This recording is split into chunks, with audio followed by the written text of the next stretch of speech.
السلام عليكم ورحمة الله وبركاته. إن الحمد لله نحمده ونستعينه ونستغفره ونعوذ بالله من شرور أنفسنا ومن سيئات أعمالنا. من يهده الله فلا مضل له ومن يضلل فلا هادي له. وأشهد أن لا إله إلا الله وحده لا شريك له وأشهد أن محمدا عبده ورسوله صلى الله تعالى عليه وعلى آله وصحبه وسلم تسليما كثيرا. أما بعد، فقد قال الإمام البخاري رحمه الله تعالى: باب حديث الخضر مع موسى عليهما السلام. قال حدثنا عمرو بن محمد قال حدثنا يعقوب بن إبراهيم قال حدثني أبي عن صالح عن ابن شهاب أن عبيد الله بن عبد الله أخبره عن ابن عباس رضي الله تعالى عنهما أنه تمر هو والحر بن قيس الفزاري في صاحب موسى. قال ابن عباس رضي الله تعالى عنه: هو خضر. فمر بهم أبي بن كعب فدعاه ابن عباس فقال: إني تماريت أنا وصاحبي هذا في صاحب موسى الذي سأل السبيل إلى لقيه. هل سمعت رسول الله سيذكر شأنه؟ قال: نعم। আল হাদিস।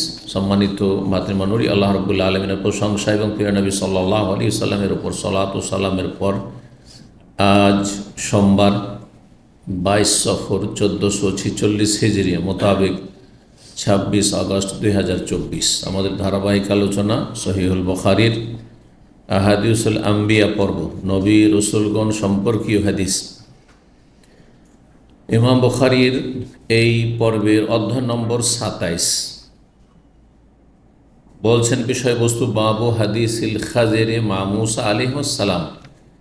এই অধ্যায় হচ্ছে মুসা আলাইহিস সালামের সাথে খাজিরের কাহিনী বা ঘটনা। হাদিস মানে কাহিনী, হাদিস মানে ঘটনা, হাদিস মানে বৃত্তান্ত,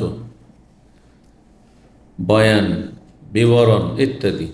হাদিস মানে রাসূলুল্লাহ সাল্লাল্লাহু আলাইহি ওয়াসাল্লাম হলে তখন হাদিস। হাদিস নবী সাল্লাল্লাহু আলাইহি ওয়াসাল্লামের কথা, কাজ আর জীবন সম্পর্কীয় যা কিছু কথা, কাজ, অনুমোদন এবং তার সাথে নবী সাল্লাল্লাহু আলাইহি ওয়াসাল্লামের জীবনীগুলো। নবী সাল্লাল্লাহু আলাইহি ওয়াসাল্লাম দেখতে এমন ছিলেন, নবী সাল্লাল্লাহু আলাইহি ওয়াসাল্লাম চরিত্র এমন ছিল, কথাও না, কাজও না, আর অনুমোদন না, সেগুলো হাদিস না। তাহলে পূর্ণরূপে যদি হাদিসের সংজ্ঞা করতে হয় তো নবী সাল্লাল্লাহু আলাইহি ওয়াসাল্লামের কথা, কাজ, অনুমোদন এবং তার গুণাবলী, সিফাতিন খালকিয়াতিন ও খুলুকিয়াতিন, তার সৃষ্টিগত গুণাবলী অথবা চারিত্রিক গুণাবলী। নবী চরিত্র সম্পর্কে যত আলোচনা হাদিস আছে ওগুলো হাদিস। নবী সাল্লাল্লাহু আলাইহি ওয়াসাল্লামের শারীরিক অবয়ব, দৈহিক গঠন সম্পর্কে, নবী সাল্লাল্লাহু আলাইহি ওয়াসাল্লাম পূর্ণিমার চাঁদের মতো ছিলেন, ইত্যাদি ইত্যাদি। নবী সাল্লাল্লাহু আলাইহি ওয়াসাল্লামের চলাফেরা এমন ছিল, এগুলো কিন্তু হাদিস। হাদিস না? জি। তো এই জন্য পূর্ণ সংজ্ঞা এটি অনেক সময় সংক্ষেপে করা হয়, সেজন্য নবী সাল্লাল্লাহু আলাইহি ওয়াসাল্লামের কথা, কাজ, অনুমোদন হাদিস। কিন্তু আরও বেশ কিছু হাদিসে এর অন্তর্ভুক্ত সেগুলি তখন ছুটে যায়, সূক্ষ্ম হয় না। তো মুসা আলাইহিস সালামের সাথে খাজির আলাইহিস সালামের যে ঘটনা ঘটেছিল, যে ঘটনা সূরা কাহফে বিস্তারিত আল্লাহ রাব্বুল স্বয়ং বর্ণনা করেছেন। জি। হাদিস নম্বর 3400, লম্বা হাদিস রয়েছে। আর মুসা খাজির সম্পর্কে এখানে দুটো হাদিস রয়েছে। দুই হাদিসে আজকে পুরো হয়তো দাস পার হয়ে যাবে। 3400 নম্বর হাদিস। হাদিস বর্ণনা করেছেন ইমাম ইবনে শিহাব জুহরি রাহিমাহুল্লাহ, প্রখ্যাত তাবেঈ মুহাদ্দিস ইমাম মদিনার। তিনি তাবেঈ। তিনি আরেক তাবেঈ থেকে বর্ণনা করেছেন ওবায়দুল্লাহ ইবনে আবদুল্লাহ ইবনে উতবা বিন মাসউদ। ওবায়দুল্লাহ ইবনে আবদুল্লাহ বিন উতবা বিন মাসউদ, আবদুল্লাহ বিন মাসউদের ভাইয়ের ছেলের ছেলে।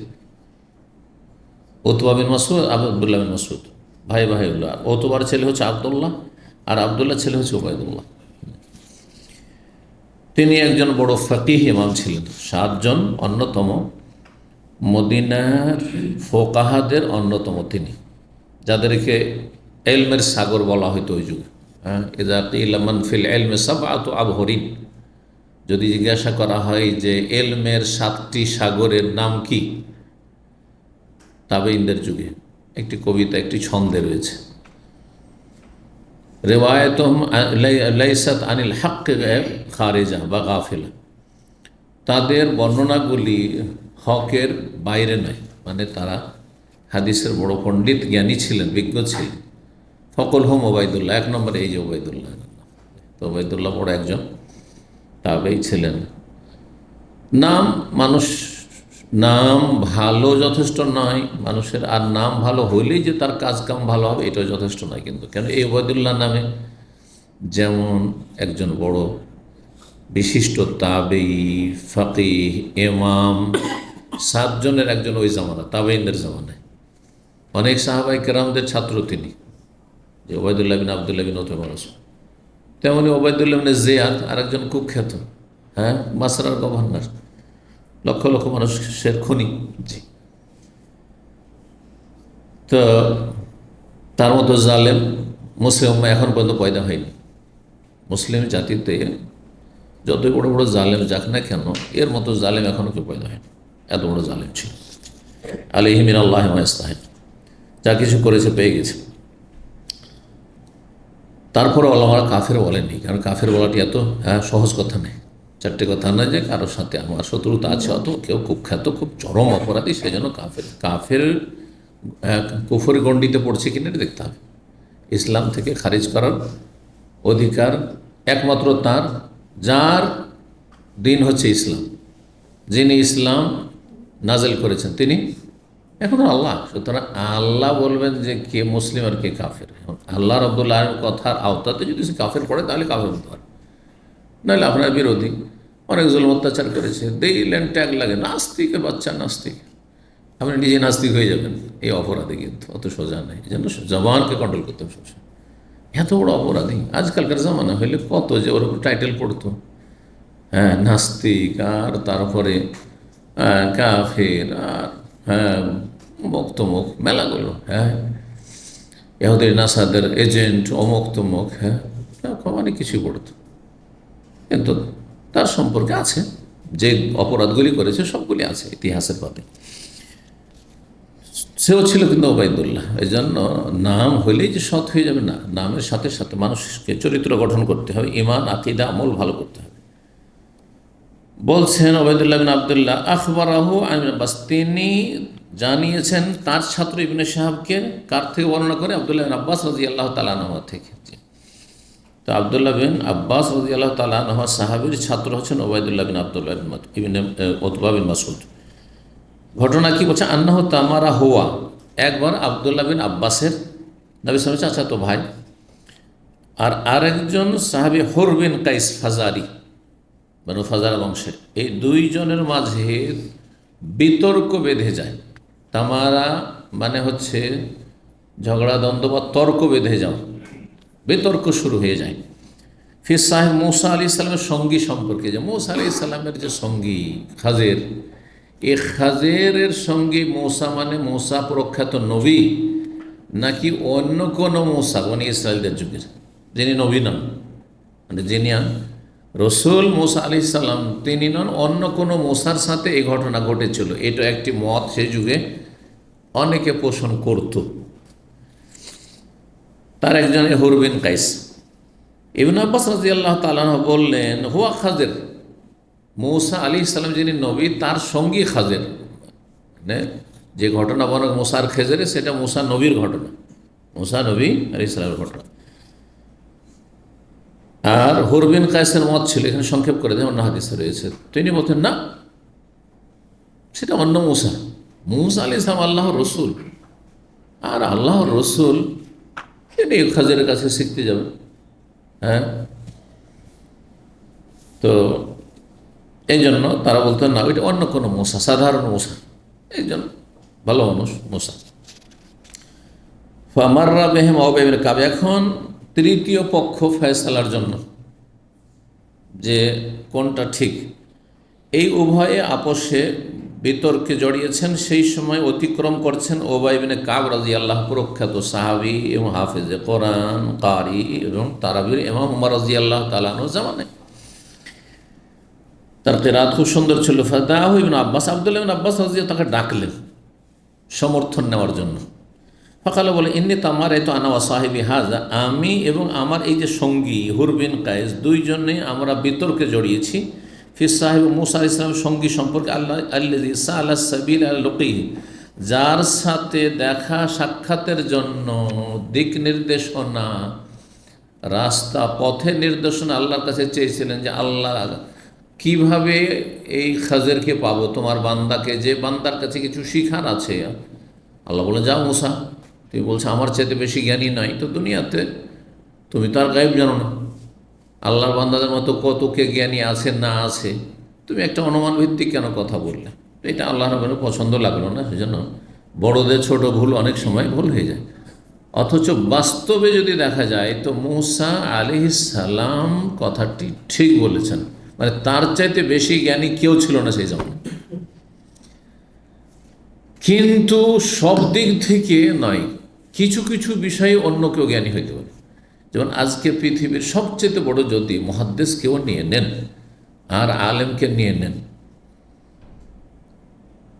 তিনজন আলেম আজকে থেকে 20-25 বছর আগে দুনিয়া থেকে চলে গেছেন পৃথিবীর সবচেয়ে বড় পৃথিবী। এই তিনজন সম্পর্কে দ্বিমত তেমন নেই। কোরআন সুন্নাহ অনুসারী, সহি আকীদা আমলের যারা অনুসারী, তাদের বেদাতিদের গায়ের জ্বালা থাকে। বেদাতিদের কাছে তো কাঠমোল্লাও তাদের আল্লামা, যে না জানে কিছু, মূর্খ। তো ওরা তো কোনো মাপ কাঠিয়ে না ইসলামে, আর ওদের কথার কোনো মূল্যও নাই। কিন্তু যারা সারা পৃথিবীর, আরব হোক অনারব হোক, হ্যাঁ সারা পৃথিবী পূর্ব থেকে পশ্চিম সবাই একমত যে পৃথিবীর তিনজন বড় আলেম বিংশ শতাব্দীর, একজন শেখ ইবনে বাজ রাহিমাহুল্লাহ, আর একজন শেখ ইবনে উসাইমিন রাহিমাহুল্লাহ, আর একজন শেখ আলবানী রাহিমাহুল্লাহ, ঠিক না? এখন তাদের যুগে, তারা যখন বেঁচে ছিলেন, আমাদের যুগে বেঁচে ছিলেন, আমরা যখন মদিনায় লেখাপড়া করেছি, তারপরেও যে এখানে আসার পরে আলবানী ইন্তেকাল হয়েছে, এখানে আসার 1 বছর আগে, আমি বলছি 26-27 বছর আগে, সেখানে বাজ ইবনে উসাইমিনের আর আগে পরে 2-1 বছরের আগে পরে ইন্তেকাল হয়েছে তিনজন, কাছাকাছি সময়গুলিতে। তো রাহিমাহুল্লাহ, তাদের জামানায় অন্য কোনো সাবজেক্টে পৃথিবীতে অনেকে সিনিয়র ছিল না? অন্য কোনো সাবজেক্টে, ধর্মীয় সাবজেক্ট বলছি না, ছিল না? বড় ডাক্তার নেই, বড় বৈজ্ঞানিক ছিল না? হ্যাঁ, হতে পারে না? হ্যাঁ, তো ঠিক ওই রকমই মুসা আর খাজেরের বিষয়টি। কারণ বেদাতপন্থীদের ধারণা যে খাজির মুসা আলাইহিস সালামের সাথে বেশি বিদ্যা রাখে, এটা একেবারে ভুল কথা। হ্যাঁ, বিভ্রান্তদের কথাই ঠিক। মুসা আলাইহিস সালামের কাছে সার্বিক দিক থেকে বেশি জ্ঞান ছিল, কারণ তার ওপর তাওরাত নাযিল হয়েছে। খাজির উপর কি নাযিল হয়েছে? তাওরাত নাযিল হয়েছে। তাওরাতের স্থান আসমানি কিতাবের মধ্যে কোরআন কারীমের পরে 2 নম্বরে, এবং যত নবী রসুলগণের কাহিনী কোরআন হাদিসে রয়েছে তার মধ্যে সবচাইতে বেশি সংখ্যাগরিষ্ঠ উম্মত হচ্ছে প্রিয় নবী সাল্লাল্লাহু আলাইহি ওয়াসাল্লাম উম্মতের পরে, শেষ উম্মতের পর, আমাদের পরে কাদের সংখ্যা? মুসা আলাইহিস সালাম উম্মতের সংখ্যা বেশি। হাদিস আছে না? নবী সাল্লাল্লাহু আলাইহি ওয়াসাল্লাম সাওয়াদুন নাজিম, একটি বিশাল দলকে দেখলেন, তখন ভাবলেন যে এইটাই হচ্ছে হাজি উম্মতি, এরাই হচ্ছে আমার উম্মত। নবী সাল্লাল্লাহু আলাইহি ওয়াসাল্লাম বলেন, এটা তোমার উম্মত না, এটা মুসা আলাইহিস সালামের উম্মত। ওর চেয়ে বেশি সংখ্যায় আমি দেখলাম, তারপরে সেটা আমার উম্মত। স্পষ্ট তাহলে হাদিস দ্বারা মুসা আলাইহিস সালামের কাছে সার্বিক দিক থেকে আল্লাহ প্রদত্ত জ্ঞান ছিল, কিন্তু খাজিরের কাছে এমন কিছু জ্ঞান ছিল, হ্যাঁ, রহস্যমূলক, তত্ত্বমূলক, যেই জ্ঞান মুসা আলাইহিস সালামকে দেওয়া হয়নি। আমরাও মেলা কিছু শিখি, আর ছোটো বাচ্চার কাছে শিখছি। এই মোবাইলের জ্ঞান আমাদেরকে সামান্যই দেওয়া হয়েছে। এখন আমার 5-6 বছর বাচ্চার কাছ থেকে শেখা শুরু করেছেন স্মার্টফোন। সত্যি বলছি, কারণ ছোটো বাচ্চা যেটা 5-6 বছর বয়স ছিল, তখন ওর কাছ থেকে শিখতাম যে কোনখানে কী করতে হবে। যে এখন পর্যন্ত এই যে আপনার ধরেন এই হোয়াটসঅ্যাপে যে আমি আছি, অনলাইনে আছি কি অফলাইনে আছি, যে ধরো টের না পাই, আমি নিজে সেট করতে পারছি না। ছেলে ছোটো বাচ্চা 8-10 বছর বয়স, ফট করে এসে করে তুলবেন। কিছুদিন আগের কথা বলছি, হ্যাঁ, যার বয়সে এখনও এই 14-15, কিন্তু একবারে এক্সপার্ট তাতে। তাই বলবেন সে আমার চেতে সিনিয়র নাকি? তো একটা সাবজেক্ট, 2টো সাবজেক্টে, কিন্তু বাকি সব সার্বিক দিক থেকে ওই রকম বিষয়টা। কিন্তু মুসা আলাইহিস সালাম সার্বিক দিক থেকে সেই যুগের সবচেয়ে বড় জ্ঞানী। মূসা আলাইহিস সালাম আল্লাহ রসুল, এটা কোরআন হাদিস দ্বারা স্পষ্ট, তাই না? কিন্তু খাজির নবী ছিলেন নাকি নবী ছিলেন না ওলি ছিলেন? এটা একটা প্রশ্ন, তার উত্তর আমাদেরকে জানতে হবে। 2 নম্বর কথা জানতে হবে, এই জন্য আমাদের দেশের মানুষের বিষয় আরবরা বুঝে যে নবী আর ওলিতে আসমান জমিনের পার্থক্য, যে নবী নয় শুধু ওলি, তার চাইতে অনেক অনেক গুণে শ্রেষ্ঠ হচ্ছে নবীগণ, যার কাছে ওহী আছে, জিবরাইল আছে। কিন্তু আমাদের সমাজে সুফি ইজমে পীর মরিদিতে এমন করে আকীদা ধ্বংস করেছে অধিকাংশ লোকের, অনেকে ধারণা করে যে আল্লাহর ওলিরা, গৌস কুতুবরা নবীর চেয়ে অনেক সিনিয়র। কারণ তাদের পথভ্রষ্ট এই সুফি পীরেরা এইভাবে জাতিকে পথভ্রষ্ট করেছে। আমি বাইজিদ বোস্তামি, বাইজিদ বোস্তামির কবর আছে না বাংলাদেশে? চলে গেল ইরান থেকে, কোথায় কবর, জাল কবর, ভুয়া কবর চলে গেছে বাংলাদেশে। বাড়ি হলো তার ইরান, আর কবর হলো, মাজার হলো কোথায়? ধর্ম ব্যবসা হলো বাংলাদেশে। চিন্তা করুন আপনি। এ বাইজিদ বোস্তামি বলছে যে খুদনা বাহরান, আমরা এমন সাগরে আমরা পাড়ি দিয়েছি বা ডুব দিয়েছি, ওয়াকাফাল আম্বিয়া ওয়ালা সাহিলিহি, নবী রসুলগণ গিয়ে কিনারায় থমকে দাঁড়িয়ে গেছে। আমরা ডুব দিয়ে পার হয়ে চলে গেছি, সাঁতার দিয়ে পার হয়ে চলে গেছি, অর্থাৎ আমরা এমন গভীরতায় পৌঁছেছি, আর এমন আমরা এগিয়ে গেছি, এমন সিনিয়র, তার ধারে কাছেও নেই কারা? নবী রসুল। এটা স্পষ্ট কুফরি। এটা যদি ঈমান ভঙ্গকারী কুফরি আকীদা না হয়, তাহলে আর কোনো কুফরি পৃথিবীতে নেই। যে ব্যক্তি এরকম ধারণা রাখবে যে নবী অলিগণ, নবীর চাইতে ওলির, যারা নবী নাই তারা বেশি শ্রেষ্ঠ, সে মুসলিম থাকবে না, কাফের হয়ে যাবে। কারণ নবীরা মাসুম, নবীদের সংশোধনের জন্য ওহি আসতো সকাল বিকাল। বোঝা গেছে? বিভিন্ন দিক থেকে আল্লাহ শ্রেষ্ঠত্ব দিয়েছেন। নবুয়ত রিসালাতের মর্যাদায় মানুষ অর্জন করতে পারে না, অর্জন করতে পারে না। অর্জন করা বুঝেন, মানে মেহনত পরিশ্রম করে হাসিল করা। মানুষের মধ্যে কিছু শক্তি আছে যে মেহনত পরিশ্রম করে হাসিল করা যায়। যেমন ধরে টাকা পয়সা হলে হবে, আপনি বাড়িতে বসে থাকলে হবে না, অলস হইলে হবে না, কর্মঠ হইতে হবে, চালাক চতুর হইতে হবে, বুঝতে হবে সাবজেক্ট, যে যুগোপযোগী কী করে ইনকাম সোর্স বাড়ানো যায়, ঠিক না? তারপরে আপনি বড় লোক হয়ে গেলেন, তাহলে এতে আপনার কিছু কর্মক্ষমতার কি আছে, অংশ আছে, যে আপনার কর্ম, যদিও দাতা একমাত্র আল্লাহ রাব্বুল আলামিন, অনেক সময় চেষ্টা করেও মানুষ ব্যর্থ হয়ে যাচ্ছে, ঋণে ডুবে যাচ্ছে বড় বড় চালাক চতুররা, কিন্তু এটাতে উন্নতি করা যায় এই ক্ষেত্রে। কিন্তু কেউ যদি বলে যে আমি ফর্সা হওয়ার জন্য, বা খাটো মানুষ বেটে হয়ে গেছে লম্বা হওয়ার জন্য, বা দেখতে ভালো না কুৎসিত, আমি সুন্দর হওয়ার জন্য সারা জীবন পরিশ্রম করব, সামান্য একটু পরিবর্তন নিয়ে আসতে পারবে, তাহলে এটা অর্জিত বস্তু না, মানুষ অর্জন করতে পারে না, এটা আল্লাহ প্রদত্ত পুরোপুরি। কি বুঝলেন? বুঝছেন না? বুঝছেন না? তো নবুয়ত রিসালাতের মর্যাদা, সারা জীবন যদি কেউ সেজদায় পড়ে থাকে যে আল্লাহকে নবী করে দাও, সম্ভব? তাহলে বোঝা গেল এটি আল্লাহর বিশেষ দান, এটা মানুষ মেহনত করে আদায় করতে পারে না। কিন্তু আল্লাহর ওলি হও, আল্লাহর বন্ধুত্ব, আল্লাহর সান্নিধ্য লাভ করা, আল্লাহর কাছাকাছি হও, প্রতিযোগিতা, দৌড় দেও। দুনিয়া যেমন প্রতিযোগিতা করছে ইবাদত বন্দেগীতে, আকীদাতে, তাকওয়ায়, পরহেজগারিতে, জোহদে, দুনিয়া বিমুখতায়, আখিরাতমুখী হওয়ায়, দান খেরাতে প্রতিযোগিতা। আপনি আপনার মাসে 1000 দান করবেন, আমি 2000 দান করব। আপনি বছরে আপনি 2 মাসের বেতন দেবেন, আমি 6 মাসের বেতন দেব। দেখেন আবু বকর আর উমরের প্রতিযোগিতা। আপনি আপনার অর্ধেক সম্পদ দান করবেন, আমি পুরোই দান করব। প্রতিযোগিতা করে তাহলে আল্লাহ সান্নিধ্য লাভ করা যায়। তার ওলায়াত, ওলি হওয়ার ক্ষেত্রে মানুষের অর্জন করার সুযোগ রয়েছে, আগে বাড়ার ক্ষমতা রয়েছে, যে আমি বেশি বড় ওলি হব, এটা অর্জিত বস্তু। আর আমার আপনার সবার জন্য সেটা দরজা খোলা আছে, কথা বোঝা গেছে? কিন্তু নবী হওয়ার জন্য কারোর জন্য দরজা খোলা আছে, যে চলেন আজকে থেকে আমরা কম্পিটিশন করি, আর দেখা যাক আমাদের মধ্যে এই যে আছি মাশাআল্লাহ অনেকে সব নেক চেহারা, আমাদের মধ্যে কে নবী হয়ে আসতে পারে।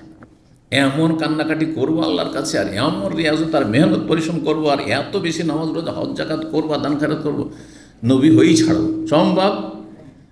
সম্ভব নয়। তাহলে সেটা কত বড় সম্মাননা, তাহলে চিন্তা করুন, আল্লাহর পক্ষ থেকে খাস রহমত। জি।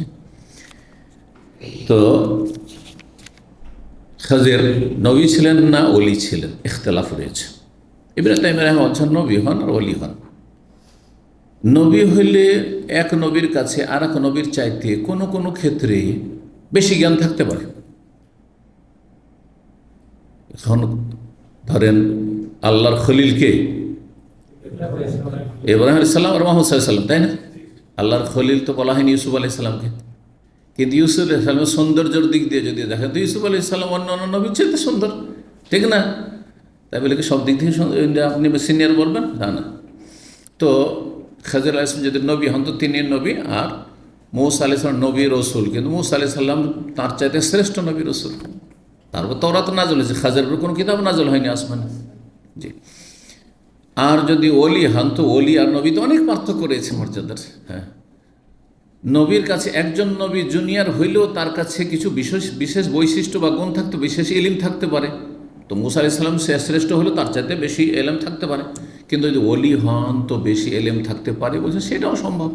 আল্লাহ যদি মনে করেন যে সে নবী নয় কিন্তু কিছু জ্ঞান তাকে স্পেশাল আমি দিয়ে দেব, তো আল্লাহ প্রদত্ত জ্ঞান আল্লাহ দিতে চান, যাকে ইচ্ছা তাতে দিতে পারেন, অসম্ভব কিছু নাই।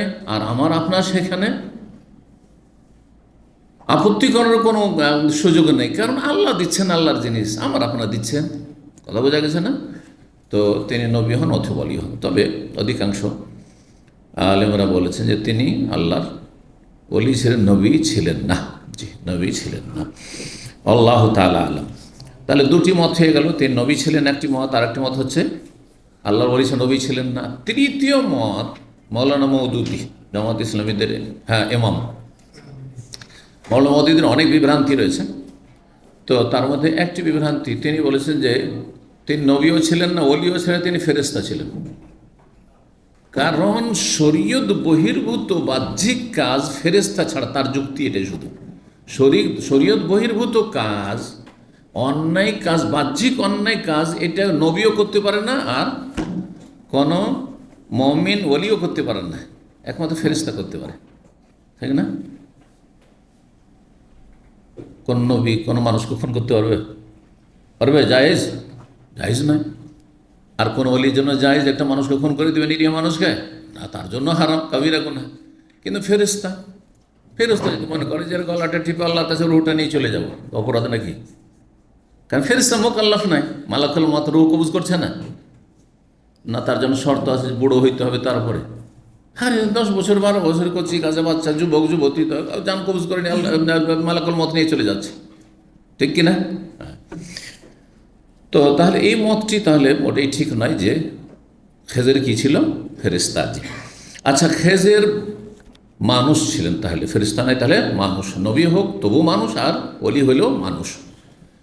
মানুষ মানে তার মৃত্যু আছে, তার চাইতে ব্যাপক বলেন সৃষ্টি না, তিনি প্রত্যেক সৃষ্টি ধ্বংসশীল, কুল্লু মান আলাইহা ফান। তাহলে খেজের মারা গেছেন, এটা আকীদা রাখতে হবে।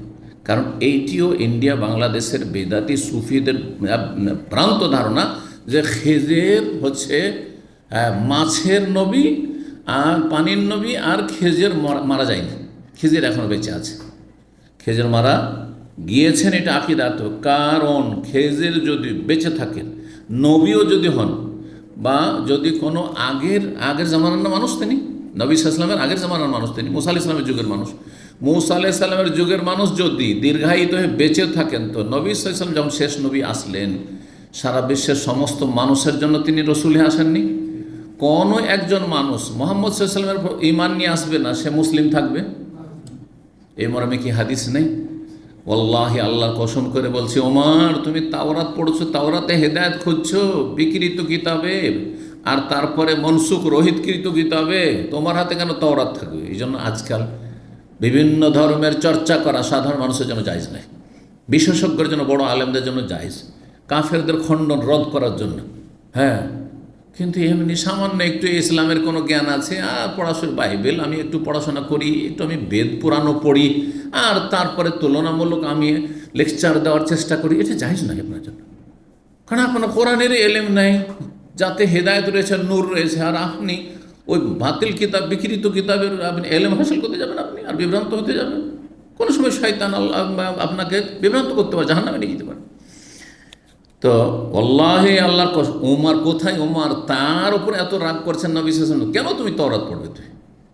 তোমার কোরআন শেষ হয়ে গেছে, কোরআন বোঝা যথেষ্ট হয়ে গেছে, তোমার জন্য কোরআন হেদায়েতের জন্য যথেষ্ট নয়? আল্লাহ আতিক বেহবাইজা নাকিয়া, স্বচ্ছ দিন তোমার জন্য নিয়ে আসেন। আল্লাহে আল্লাহর কসম করবেন, লাউকানা মুসা হাইয়া, মুসা আলাইহিস সালাম যদি আজকে জীবিত থাকতেন, মুসাও যদি জীবিত থাকতেন, এই মুসা আলাইহিস সালাম কালিমুল্লাহ, তাওরাত নাযিল হয় তার রসুল নবী, মা ওয়াসিয়াহু, তার জন্য অসম্ভব ছিল যে সে আমার অনুসরণ না করে সে মুসলিম থাকবে।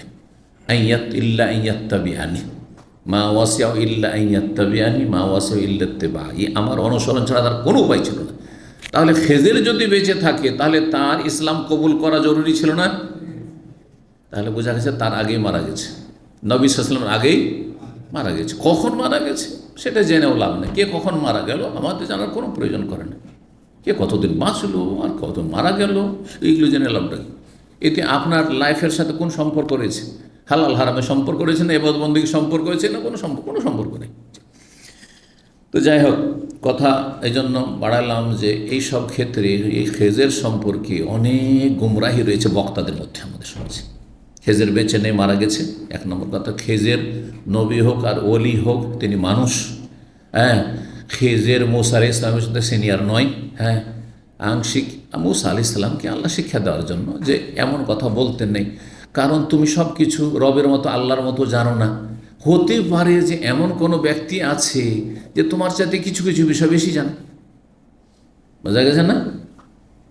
যদি আমার সামনে স্পষ্ট হয় যে আমার চাইতে আপনার মধ্যে বেশি জ্ঞানী নেই, তারপর আমার জন্য এটা বলা বেমানান সাজে না যে আমি আপনাদের চাইতে বেশি জ্ঞানী, আপনাদের চাইতে বেশি সিনিয়র। ওই রকমই ভুলটা ছিল কার? মুসা আলাইহিস সালামের। এমন বড় ভুল ছিল না। আমি যদি এখানে বলি যে আপনাদের মধ্যে আমি বেশি জানি, কথাটাকে মিথ্যা? কিন্তু তারপর আমার জন্য বলাটা উচিত নয়, ঠিক ওই রকম, ব্যাস এতটুকু। তো এখন চলেন, হাল সামেতা রাসূলুল্লাহ সাল্লাল্লাহু আলাইহি ওয়াসাল্লাম বলছেন ইবনে আব্বাস এই উবাই ইবনে কাবকে, কি তুমি কি রাসূলুল্লাহ সাল্লাল্লাহু আলাইহি ওয়াসাল্লামের কাছে কিছু শুনেছো? আযকুরু শানাও, তার আলোচনা, তার অবস্থা বর্ণনা তিনি করেছেন। কালার নাম, হ্যাঁ শুনেছি। সামিআতু রাসূল, এখন কিসসা বয়ান করেছেন, আমি রাসূলুল্লাহ সাল্লাল্লাহু আলাইহি ওয়াসাল্লাম বলতে শুনেছি, বাইনামা মূসা ফি মালাই মিন বনি ইসরাইল, একবার মূসা আলাইহিস সালাম বনি ইসরাইলের একটি দলের মাঝে অবস্থান করছিলেন। এক দল বনি ইসরাইল লোকেরা ছিল, তার উম্মতের লোকেরা। জাহু রাজুলুন, জনৈক ব্যক্তি তার কাছে আসলো। আসার পরে মূসা আলাইহিস সালাম ভাষণ দিচ্ছিলেন, শোনার পরে খুব সে পছন্দ লাগলো, তাকে খুব ভালো লাগলো। তখন সে জিজ্ঞেস করলো অবাক হয়ে, হাল তাআলামু আহাদান আলামিনকা, আপনার চাইতে বেশি জ্ঞানী কি আপনি কাউকে জানেন পৃথিবীতে? আপনার চাইতে জ্ঞানী ব্যক্তি পৃথিবীতে আর কেউ আছে? মানে আপনি সবচাইতে জ্ঞানী। অনেকে অতি ভক্তিতে বলে ফেলে আপনার চাইতে বড় জ্ঞানী কেউ নেই। হ্যাঁ, না মোটেই না। তখন সেটার উপর আমি চুপ থাকবো, তাহলে আমার ইমানে দুর্বলতা আছে, অবশ্যই ইমানে এখানে আমার ভেজাল আছে। তাহলে না, মোটেই এটা উচিত হবে না। তারপরে কোথায় মুসা, কোথায় আমি, তাই না? মুসা আলাইহিস সালামের জন্য ঠিক আছে। কাল আল্লাহ, তিনি বলছেন না, আমার চাইতে জ্ঞানী কেউ নেই, কারণ তিনি সেই যুগের শ্রেষ্ঠ নবী। ফাআউহাল্লাহু ইলা মুসা, তখন মুসা আলাইহিস সালামকে আল্লাহ ওহী করলেন, বালা, তুমি যে বলছো নেই, হ্যাঁ আছে, হ্যাঁ তোমার চাইতে বেশি জ্ঞানী আছে, কিন্তু সার্বিক দিক থেকে আছেন নয়, কিছু ক্ষেত্রে আছে। সেটা হচ্ছে আল্লাহ রাব্বুল আলামিন যা কিছু পৃথিবীতে করেন সেসব কাজের রহস্য তত্ত্ব সম্পর্কে, যে আল্লাহ এমন কিছু করছেন বাহ্যিক, সেটা আমাদের জন্য কোনো লাভের নেই। এই যে বন্যায় দেশ ডুবে গেছে আর মানুষ অসহায় হয়ে পড়েছে, এতে বাহ্যিক আমাদের কী লাভ আছে, ঠিক কিনা? কিন্তু এর পিছনে এমন কোনো রহস্য থাকতে পারে যেটা আমরা জানি না, যাতে কল্যাণ আছে।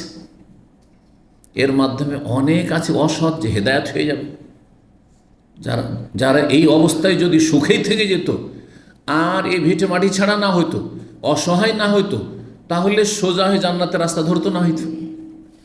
বোঝা গেছে? অনেকের ইমানের পরীক্ষা আছে, দুর্বল ইমানের মানুষ নামাজ রোজা করছিল, আল্লাহ হয়তো তার পরীক্ষা যে দেখি তোর ইমান কতটা মজবুত, নাকি কচুর পাতার পানি। যখন দেখলো যে আমার বাড়ি ঘর সব ভেসে চলে গেল, এত নামাজ রোজা করে আল্লাহ আবিকে দাস যা নামাজ রোজা করবো না। আছে না এরকম মূর্খ কিছু? অনেকে আছে। একজন এক মারাত্মক রোগে আক্রান্ত, কিছুদিন আগে বলছে যে আমি খুব তাহাজ্জুদ পড়তাম, বলেছি আপনাকে কিছুদিন আগে, তাহাজ্জুদ পড়তাম, আর আল্লাহ ক্যান্সার কেন আমাকে দিলেন, আর তাহাজ্জুদটা হয়তো আমি পড়িনি, ছেড়ে দিয়েছি। আরও তো আল্লাহকে ধরা উচিত, যে আল্লাহর ক্যান্সার দিতে পারে, যে কোনো দুরাগ্রহ রোগ সে আল্লাহ ভালোও করতে পারে। এই ইয়াকিনের সাথে আরও বেশি আল্লাহকে না ছোড় বান্দায় ধরা উচিত ছিল, তাই না?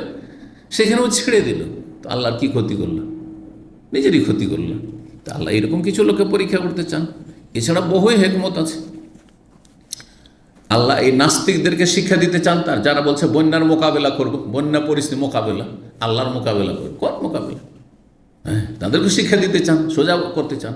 তাহলে এসব কুফরি কথা বলবে না, তোবা করে ফিরে আসো। জি, তো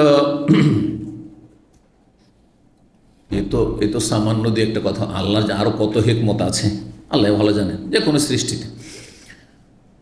তো আল্লাহ বললেন হ্যাঁ আছে, আব্দুনা খাজের, আমার বান্দা এক খাজের। ফাসালা মুসা সাবিল এলিহি, মুসা আলাইহিস সালাম তখন রাস্তা তলাশ করলেন, মানে আল্লাহকে বললেন যে আমাকে তাহলে রাস্তা বাতলিয়ে দাও।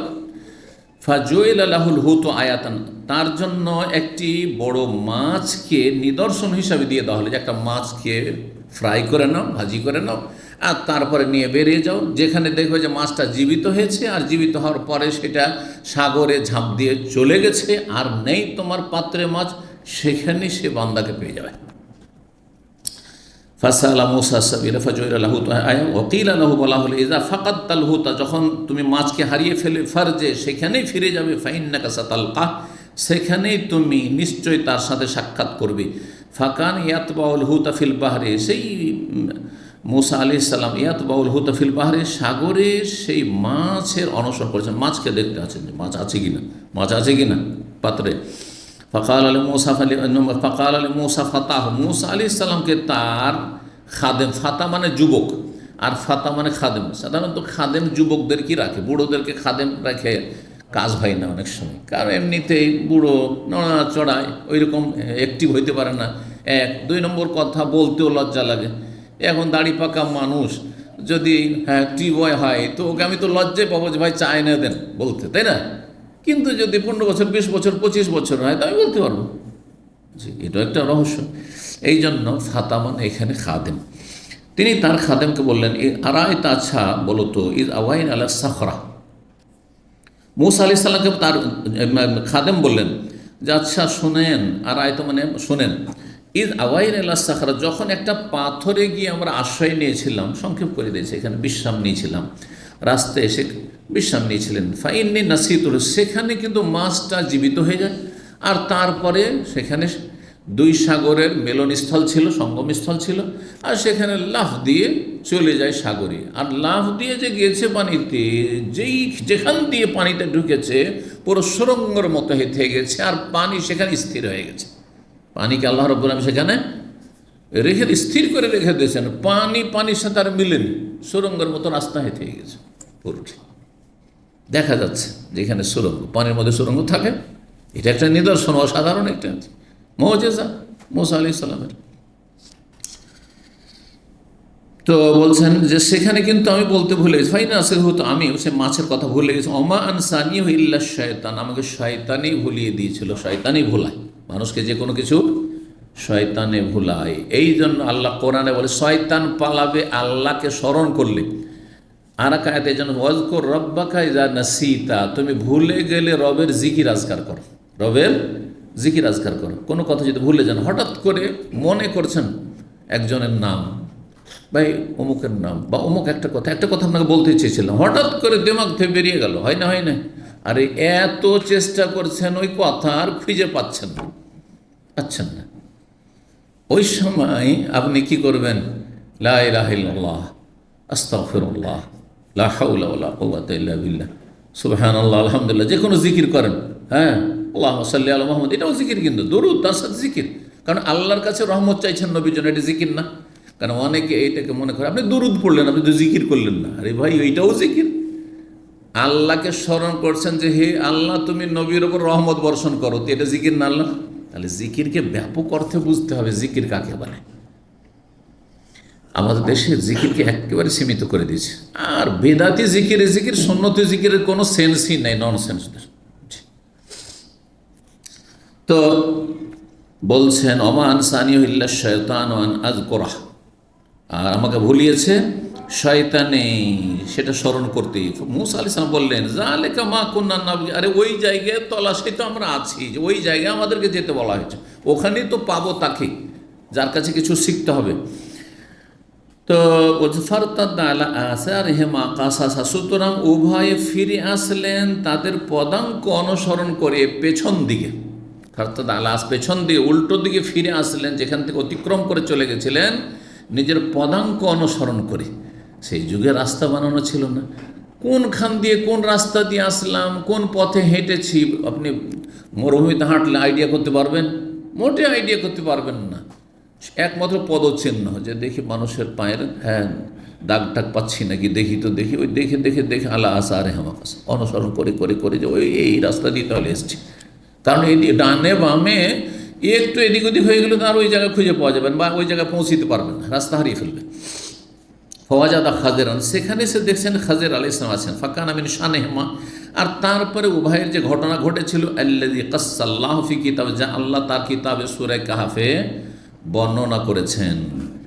কিন্তু এতটুকু সংক্ষেপ হয়ে গেল, তাই না? কি ঘটনা ঘটলো, কি তিনটি বিষয় ছিল, ইত্যাদি ইত্যাদি, বেশ কিছু দিক সংক্ষেপ হয়ে গেল। এখন বিস্তারিত আসেন সামনের হাদিসটাই। 3401 নম্বর হাদিস। হাদিস বর্ণনা করেছেন সাঈদ ইবনে জুবাইর, বলছেন কুলতু লিবনে আব্বাস, ইবনে আব্বাস রাদিয়াল্লাহু আনহুমা আমার ওস্তাদকে বললাম, ইন্না নওফ আল বাকালি, নওফ আল বেকালি এই আরেকজন, তিনিও ওই হুর বিন কায়েসের মতো বলতেন যে মূসা আলাইহিস সালাম খাজেরের সঙ্গে না, খাজেরের সঙ্গে অন্য মূসা। তাহলে এইরকম দু চারজন ছিল যারা ভুল বুঝেছিল সেই যুগে। বলছেন নওফ বেকালি ইয়াজ আমো, তার ধারণা, আন্না মূসা সাহেব আল খাজের, মূসা যে খাজেরের সঙ্গী, লাইসা হুয়া মূসা বনি ইসরাইল, তিনি বনি ইসরাইলদের যুগের মূসা নবী নন, মূসা আল্লাহ রসুল নন। ইন্নামা হুয়া মূসা আখার, তিনি হচ্ছেন অন্য মূসা, তিনি অন্য মূসা। ফাকালা, তখন ইবনে আব্বাস বলছেন তার ছাত্র তাবেঈ সাঈদ ইবনে জুবাইর রাহিমাহুল্লাহকে, কাযাবা আদুউল্লাহ, এই আল্লাহর দুশমন মিথ্যা কথা বলেছে। আল্লাহর দুশমন মিথ্যা কথা, কোনো মুসলিমকে আল্লাহর দুশমন বলা ঠিক? আমাদের ভাষাতে আল্লাহর দুশমন বলা মানে বড় একটা গাল হয়ে গেল, হলো না? তাহলে আপনাকে পরিবেশ সমাজ বুঝে কথা বলতে হবে। হ্যাঁ, সেখানকার ভাষায় কোনটা গাল, কোনটা গালি আর কোনটা বলি, বুঝেন না? বুঝেন না? এক দেশের গালি আর এক দেশের বলি। গোটা বাংলাদেশের অধিকাংশ জায়গায় বেটা বেটা বলা গালি কি না, কিন্তু রাজশাহী চাঁপাই গিয়ে বাংলাদেশের ভিতরে আর আমাদের পশ্চিমবঙ্গে মালদহ গিয়ে যদি কাউকে বেটা বলেন তো জুতা খেয়ে বড় লোক হয়ে যাবেন। ভালো করে শোনেন, আমি দেখেছি এরকম একজন একজনকে গাল দিয়েছে, বেটা বলেছে, কী রে তুই মাকে বিয়ে করেছিস তুই? আর মারামারি শুরু করে দিল। হ্যাঁ, তুই এত বড় গাল দিলি তুই? হ্যাঁ, বোঝা গেছে না? তাহলে আপনাকে জানতে হবে যে বেটা শব্দটি কোন এলাকায় বলবো। আচ্ছা, এর বিপরীতটা শোনেন, এর বিপরীত শোনেন আবার। শালা, শালা বলা অন্য এলাকায়, গোটা বাংলাদেশে কেউ যদি কাউকে শালা বলে এক্ষুনি আপনারা মারামারি শুরু করে দেবেন, ঠিক না? কিন্তু চাঁপাইনবাবগঞ্জ, রাজশাহী আর মালদহতে শালা বলা তাদের ভাষা। হ্যাঁ, তাদের ভাষা, এটা কোনো গাল না, কিচ্ছু মাইন্ড করবে না। এই জন্য এক বক্তা, আপনাদের আহলে হাদিস বক্তা, হ্যাঁ, ধর শালা বলে ফেলেছে। আরে শালা এই অহরহ ওদের চলে ভাষাতে। যেমন কোনো কোনো অঞ্চলে আছে গেলাম আর কি, খেলাম আর কি, আছে না? ওই রকমই তাদের শালা। তাহলে তাদের গাল নয়। তাহলে কোন এলাকায় শালা চলবে, কোন এলাকায় ব্যাটা চলবে জানতে হবে নাকি? ওই রকম আদুউল্লাহ, আল্লাহর দুশমন বলা, কোন এলাকায় রাগ করবে না চলবে, কোন জায়গায় কোন ভাষায় কোন এলাকায় চলবে ওটা জানতে হবে, কোন জামানায় চলবে কোন জামানায় চলবে না। তো সেই যুগে সাহাবাই কেরামদের জামানায় আরবদের ভাষায় এটা সাধারণ বিষয় ছিল। কেউ যদি অবাস্তব কথা বলল, অবাস্তবকে হালকা করে দিলাম, অবাস্তবের অপর নাম মিথ্যা কথা, আপনি মিথ্যা বললেন, রাগ করে নেবেন কিন্তু আপনারা। হ্যাঁ, এই জন্য ভাষা বলার সময় খুব চালাক চতুর হইতে হবে। হ্যাঁ, আপনি মিথ্যা কথা বললেন, আরে কত বড় মাইন্ড করা সেন্টারে আসবেন না আপনি। কিন্তু যদি বলি আপনি অবাস্তব কথা বললেন, কিচ্ছু রাগ করবেন না আপনি, তাই না? বাস্তব পরিপন্থী কথা বললেন, তাই না? তার মানে তো মিথ্যা কথা আপনার। সত্য মানে কি? সত্য মানে যেটা বাস্তব, হাকিকত, তাই না? জি হ্যাঁ, এইরকমই ঘটনা ঘটেছিল। এক ক্যাম্পে আমাদের ছাত্র গেছে জুমা পড়াইতে, খুতবা দিতে, আর যাওয়ার পরে ওয়াজাদাকা দাল্লান ফাহাদা তরজমা করে ওয়াজ করেছে, হে নবী তোমাকে আমি গুমরাহ পেলাম আর তোমাকে হেদায়েত করলাম। আল্লাহ তোমাকে গুমরাহ পেলেন, পথভ্রষ্ট পেলেন আর হেদায়েত করলেন। শোনার পরে মানুষ খেপে গেছে। এখন ও কঠিন ব্যাপার সবার, মানিজ্যত নিয়ে ফিরে আসা মুশকিল, বুঝতে পারছেন না? কিন্তু তাকে শিখাইলাম যে তুমি যদি এইটা বলতে তাহলে মোটেই রাগ করতে না, বুঝতেই না। তোমাকে আল্লাহ দিশেহারা পেলেন, অতঃপর তোমাকে সঠিক পথের দিক নির্দেশনা দিলেন না? দিশেহারা মানে তো গুমরাহ, মানে রাস্তা হারিয়ে ফেলা। দিশেহারা মানে পথভ্রষ্ট, কিন্তু জান্নাতের পথে পথভ্রষ্ট নয়, দিশেহারা। আল্লাহ করব কি, তোমাকে কেমন করে পাবো, তোমার সন্তুষ্টি কেমন করে হাসিল করব, আল্লাহ কোনটা হক কোনটা বাতিল, এইসব বা এই যে মূর্তি পূজা চলছে, আমি কোন পথে যাব, দিশেহারায় দল্লা মানে রাস্তা হারিয়ে ফেলা। আমরা রাস্তা হারাই না, চলতে চলতে গাড়ি চালাতে রাস্তা হারিয়ে ফেলি। অনেক সময় বুঝতে পারছি না পূর্ব না পশ্চিম যাচ্ছে না কোন দিকে যাচ্ছে, কিছু বুঝতেই পারছি না, অন্ধকারে। লাইটও অনেক সব বোঝা যায় না। এই শহরের ভেতরে এখান থেকে আমি নিজে গেছি একবার, তো সুকবা খবর গেছি, আর যাওয়ার পরে বুঝতে পারছি না কোন রোডে যাচ্ছে, এটা মক্কা রোড না এটা ওই রিয়াদ রোড, বুঝতে পারছি কোন দিকে ঢুকলাম। এটা হইতে পারে, তো এটার নামে তো দল্লা, মানে রাস্তা হারিয়ে ফেলা। কিন্তু যদি গুমরাহ হয়ে গেছি আমি গাড়ি চালে গুমরাহ হয়ে গেছি, চলবে? তাহলে ভাষা বুঝতে হবে নাকি? হ্যাঁ, মানুষের সামনে কথা বললে আপনাকে সমাজ, পরিবেশ, আর মানুষের বোধ শক্তি, এই সবগুলি খেয়াল রাখতে হবে। যাই হোক, কথা লম্বা না করে এগিয়ে যায়, কারণ লম্বা হাদিস রয়েছে। কি বলছিলাম? কাযাবা আদুউল্লাহ কে বলেন? ইবনে আব্বাস বলছেন যে এই নওফাল বাকালি আল্লাহর দুশমন, মিথ্যা কথা বলেছে।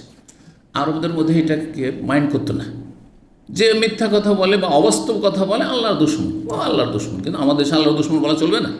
জি, তো আছে না, নবী সাল্লাল্লাহু আলাইহি ওয়াসাল্লাম অনেক সময় বলছেন যে তারিবাত ইয়াদাক, তোমার দুই হাত মাটিতে মিশে যাক। মানে কি বদদোয়া না, এটা আরবদের এগুলো ভাষা, এমন বদদোয়া উদ্দেশ্য হইতো না। তারপর রাগে আনফহু, তার নাক মাটিতে মিশে যাক, ধূসরিত হোক, মানে কি সে ধ্বংস হয়ে যাক না, মোটেই ধ্বংস হওয়া উদ্দেশ্য নয়। যে তো এসব আরবদের ভাষা ছিল, ভাষাগত বিষয়, সেগুলোতে মানুষরা মাইন্ড করতো না, কষ্ট পেত না, এবং অহরহ একে অপরকে বলতো। হাদ্দাসানা উবাই বিন, তারপর বলছে উবাই বিন কাম আমাদেরকে হাদিস বয়ান করেছেন নবী সাল্লাল্লাহু আলাইহি ওয়াসাল্লাম থেকে, আন্না মূসা কামা খাতিবান ফি বানি ইসরাইল, মূসা আলাইহিস সালাম একবার বনি ইসরাইলের মাঝে ভাষণ দিতে দাঁড়ালেন, খতিব ভাষণ দিতে দাঁড়ালেন। ফায়সইলা, তখন তাকে জিজ্ঞাসা করা হইল জনক ব্যক্তির পক্ষ থেকে, আইয়ুন নাসে আলামো, কোন ব্যক্তি এই জামানায় সবচেয়ে বেশি জ্ঞানী? ফাকালা, বলেন আনা, আমি বেশি জ্ঞানী। ফাআতাবাল্লাহু আলাইহি, তখন আল্লাহ তার ওপর অসন্তুষ্টি প্রকাশ করলেন বা অসন্তুষ্ট হলেন, অথবা আল্লাহ তাকে তিরস্কার করলেন যে তোমার এটা ঠিক হইল না। এতাব মানে হচ্ছে হালকা তিরস্কার করাতে হবে, কেন এটা আপনি কাজটা ভালো হইল না, এটাই আর কি এতাব বলা হয় আরবি ভাষায়। তো আল্লাহ তাকে এতাব করলেন মানে তিরস্কার করলেন। ইদলাম ইয়ার, কেন? ইদলাম ইয়ার উদ্দাল ইলমা ইলাইহি, এই জন্য নয় যে মূসার চাইতে বেশি জ্ঞানী আছে, বরং এখানে দেখেন কারণটা, যে আল্লাহর দিকে জ্ঞানকে কেন ন্যস্ত করলেন না, যে আল্লাহ বেশি জানেন। ঠিক আছে, আমার ধারণা যে আমি বেশি জ্ঞানী, কিন্তু আমি বলুন আল্লাহ বেশি ভালো জানেন, এটা বলা আমার জন্য উপযুক্ত ছিল বা উচিত ছিল।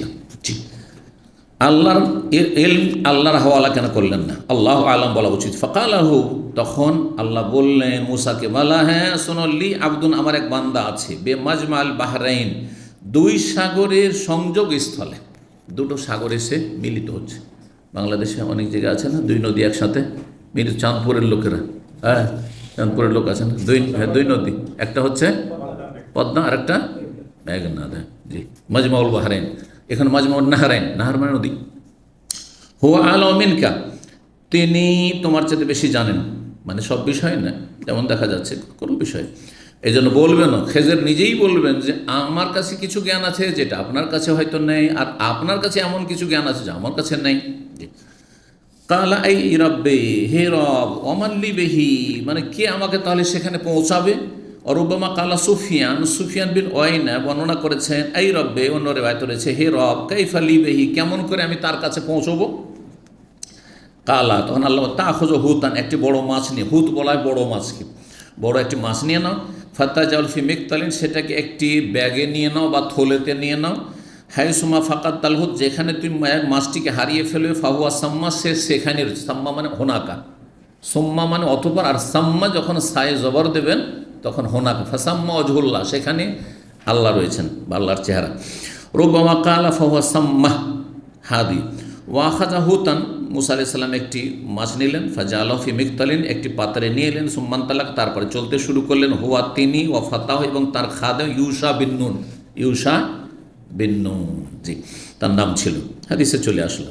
হাত্তা আতায়া সাখরা, তারপরে দুইজনে একটি পাথরের কাছে পৌঁছলেন। ওয়াদা রৌস, তখন বিশ্রাম নেওয়ার জন্য, ক্লান্ত হয়েছেন, একটু বিশ্রাম নেওয়ার জন্য সেখানে পাথর মাথা রেখে শুয়ে পড়লেন, পাথরকে বালিশ বানিয়ে দুইজনে শুয়ে পড়লেন। ফারাকাদা, তারপর ঘুমিয়ে গেলেন মুসা আলাইহিস সালাম, মুসা আলাইহিস সালাম ঘুমিয়ে গেছেন, আর ইউসা খাদেম একটু জেগে আছে, ও কিন্তু দেখেছে মাছটাকে পালাইতে। ওয়াদ্দারাবাল হুদ, তখন মাছটি নড়াচড়া শুরু করে, ইদ্দারা মানে হরকত করা, নড়াচড়া শুরু করেছে। ফাখার, তারপরে সেই পাত্র থেকে বেরিয়ে পড়েছে। ফাসাকাতা ফিল বারহে, তারপরে সাগরে সে ঝাঁপ দিয়েছে। ফাত্তাখাযা সাবিলাহু ফিল বাহরে সারাবা, অতঃপর সেই মাছটি তার পথ তৈরি করে নিয়েছে সাগরে সুরঙ্গ আকারে, সারাব সুরঙ্গকে বলা হয়, সুরঙ্গ আকারে। ফামসাকাল্লাহু আনিল হুতে জিরিয়াতাল মা, অতঃপর আল্লাহ রাব্বুল আলামিন যে মাছের পথ ছিল, মাছ যেই পথ দিয়ে গিয়েছে সাগরে, সেই পথের পানির গতিকে রোধ করে দিয়েছেন, পানির গতি থামিয়ে দিয়েছেন, রোধ করে দিয়েছেন। আমসাকা মানে থামিয়ে দেওয়া। তখন কি হয়ে গেছে, ফাসার মিসলা তাক, তখন সেটা হয়ে গেছে সুরঙ্গের মতো। তাক, তাক বলা হয় ছিদ্রকে, দেয়ালে ছিদ্র, যদি ছোট্ট ছিদ্র থাকে, হ্যাঁ আলো সার জন্য আগের যুগে মাটির দেয়াল টেয়ালে, জানলা হয়তো অনেক বাড়িতে থাকে না, কিন্তু ছিদ্র ছিদ্র থাকতো আলোর জন্য, এখনও পাকা বাড়িতে থাকে না, জি তো এরকম। তো সেটা কিসের মতো হয়ে গেছে, সুরঙ্গের মতো হয়ে গেছে। কাল হা কাজ তাকে দেখাচ্ছেন, হাত দিয়ে দেখাচ্ছেন, এইভাবে হয়ে গেছে। ফান্তালাকায় আমি শিয়ানে, তারপরে দুইজনে চলতে শুরু করলেন। বাকিয়াতা লাইলা তেহমা ও ইয়ামাহমা, তখন কিন্তু মুসা আলাইহিস সালাম বলতে ভুলে গেছেন, ওখান থেকে যে ওই মাছটা পালিয়ে গেছে, তো সেখানে বলে দিলে কিন্তু আর হয়রান হইতে হয় না, কারণ ওখানে কিন্তু আশেপাশেই খাজির আছেন, কিন্তু খেয়াল করেনি আশেপাশে আছেন কিন্তু ওই জায়গায়। তারপরে তারা সেখান থেকে এখন বিশ্রাম হয়ে গেল, চলো যে উদ্দেশ্যে এসেছি, ওস্তাদ যার কাছে যেতে আল্লাহ বলেছেন যাই। রাতের যে তার সেই সময়টা যে বিশ্রাম করেছিলেন সেটা বৈকালবেলা হয়তো ছিল, তারপরে সে রাত গেল, ওয়ামাহমা, আর দিন গেল, হাত্তা এদা কানা মিনাল গাদ, তারপরে পরের দিন সকাল হয়ে গেছে। সারাদিন চলেছেন, সকালে বেরিয়েছেন, বিকালবেলা বিশ্রাম করেছেন তাইলুল্লাহ, তারপরে রাত চলে গেছে, হাঁটতে আছেন দুজনে, সকাল হয়ে গেছে। কাল আল্লাহ ফাতাহ, তখন নিজ খাদেমকে বলছেন, আতে না গাদা আন্না, আয়াতের অংশ এটি, আমাদেরকে আমাদের নাস্তা দাও বা খাবার দাও। লাকাদ লাকিনা মিন সাফারিনা হাযা নাসাবা, আমাদের এই সফরে বড়ই ক্লান্ত হয়ে পড়েছি। নাসাব মানে হচ্ছে ক্লান্তি, ক্লান্ত পরিশ্রান্ত হয়ে পড়েছি। ওয়ালামিয়া যেটা মুসা নাসাব হাত্তা জাওয়াজা হাইসু আমারাহুল্লাহ, মুসা আলাইহিস সালাম দেখেন সারাদিন চলেছেন, প্রথম দিন সারা রাত চলেছেন, ক্লান্ত হননি, কিন্তু যখন ওই জায়গা থেকে এগিয়ে চলে গেছেন তখন ক্লান্ত হয়েছেন, তখন ক্লান্ত হইতে লেগেছেন। তাহলে আল্লাহ রাব্বুল মানুষের শরীরে শক্তি দিয়ে থাকেন। এই জন্য দেখা যায় যে অনেক সময় ভালো মানুষরা কঠোর পরিশ্রম করে ইবাদতবন্দি করে, তাহাজ্জুদ পড়ে, রোজাও রাখে, কিন্তু ক্লান্ত হয় না। আল্লাহ সুস্থ রাখেন, সবল রাখেন। আর দেখা যায় যে মানুষ এত আয়েশ আরাম করছে, 10 ঘন্টা ঘুমাচ্ছে আর ভোগ বিলাস করছে, তারপরও শরীরে রোগ ছুটানি নেই, রোগই ছুটছে না। জি, এই জন্য মানুষ সুস্থ থাকতে শুধু চেষ্টা করলে কাজ হবে না, সব কিছুর ওপর আল্লাহ রাব্বুল আলামিনের বিশেষ অনুগ্রহ, রহমত। আল্লাহ যাকে চাইবেন হেফাজত করবেন, তবে আল্লাহ সতর্ক থাকতে বলেছেন। সতর্কতা অবশ্যই অবলম্বন করতে হবে।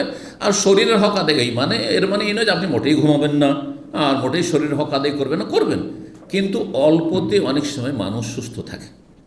অল্পতে যখন আল্লাহ সন্তুষ্ট থাকেন, তখন অল্পতে মানুষ অল্প খাওয়াতে সুস্থ থাকে, অল্প ঘুমাতে সুস্থ থাকে। হ্যাঁ, জি। তো বলছেন যে অতক্ষণ পর্যন্ত মূসা আলাইহিস সালাম ক্লান্তি বোধ করেননি, যতক্ষণ পর্যন্ত সেই জায়গা অতিক্রম না করে যেই জায়গার আল্লাহ নির্দেশ দিয়েছিলেন, মানে ওই দুই সাগরের মিলনস্থল। কাল আল্লাহ ফাতাহ, তখন মনে পড়েছে, আরে নাস্তা চেয়েছেন তো, নাস্তাই তো নেই। ওই যে ভাজি করে নিয়ে এসেছে মাছটি, নাস্তার জন্য নাই তো, সেটা খাবারের জন্য, খাবার নেই। তখন খাদেম বলছে, আর আয়তা, আচ্ছা শোনেন, ইজ আওয়াইনা ইলা সাখরা, যখন আমরা আশ্রয় নিয়েছিলাম পাথরের কাছে, ফাইনি নাসিতুল হুতা, তখন আমি মাছের কথা বলতে ভুলে গেছি। ওমা আনসানিউ ইল্লা শয়তানে কিন্তু আমাকে ভুলিয়ে দিয়েছে আন আজ করা বিষয়টি আলোচনা করতে। অত্তাখাযা সাবিলাহু ফিল বাহরি আজাবা, মাছ নিজের পথ নিয়েছে সাগরে আশ্চর্যজনকভাবে। আজাবান, আর দুটো আয়াত দুই রকম। এক আয়াত আছে অত্তাখাযা ফিল বাহরি সারাবা, সুরঙ্গ আকারে, আর আরেকটি আয়াত রয়েছে আজাবা। এই দুটোতে পার্থক্য কি? বলছেন পার্থক্য ব্যক্তি বিশেষ। ওই কথা হাদিসে চলে এসছে, হাদিসের ভাষায় বলি। দুটো শব্দের ব্যাখ্যা করছেন এখানে নবী ফাকান আলিল হৌতে সারাবান, মাছকে কেন্দ্র করে যদি দেখা যায়, তো মাছ যে রাস্তা নিয়েছে সাগরের ভিতরে, পানির ভিতরে, সেটা ছিল সুরঙ্গ আকারে, সুরঙ্গ আকারে। ওয়ালাহমা, এবং মূসা আর খাজেরের জন্য এটি ছিল আজাবান, মানে বিস্ময়কর বিষয়, আশ্চর্যজনক বিষয়, আশ্চর্যের বিষয়।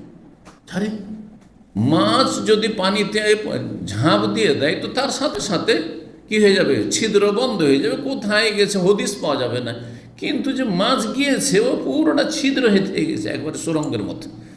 যেমন মক্কায় গেলে পাহাড়ের সুরঙ্গগুলো দেখছেন, ওই রকম সুরঙ্গ হেঁটে গেছে যতদূর পর্যন্ত মাছ গিয়েছে। তো বলছেন ফাকাল আল্লাহু মূসা, মূসা আলাইহিস সালাম তখন বলেন, আরে যালিকা মা কুন্না নাবগি, এই জায়গারই তো তলাশে আমরা আছি, এত দূর কী করতে আমাকে নিয়ে আসা? তখন বললে তো এত হয়রানি হইতো না, আর কষ্ট হইতো না। চলো ফিরে চলো। ফারতাদ্দা আলা আসারিহিম কাসা, সুতরাং তাদের পদাঙ্ক অনুসরণ করে তারা উল্টো দিকে ফিরে আসলেন। রাজা দুইজনে ফিরে একুস্তানে আসা রহমত, তাদের পদচিহ্ন অনুসরণ তারা করছিলেন। হাত্তা ইনতাহা ইলা সাখরা, দুইজনে পৌঁছে গেলেন সেই পাথরের কাছে, যে পাথরের মাথা দিয়ে বিশ্রাম করেছিলেন। ফাইদা রাজুল, সেখানে এসে দেখছেন যে একজন মানুষ, মোসাজ্জান বেসাউবিন,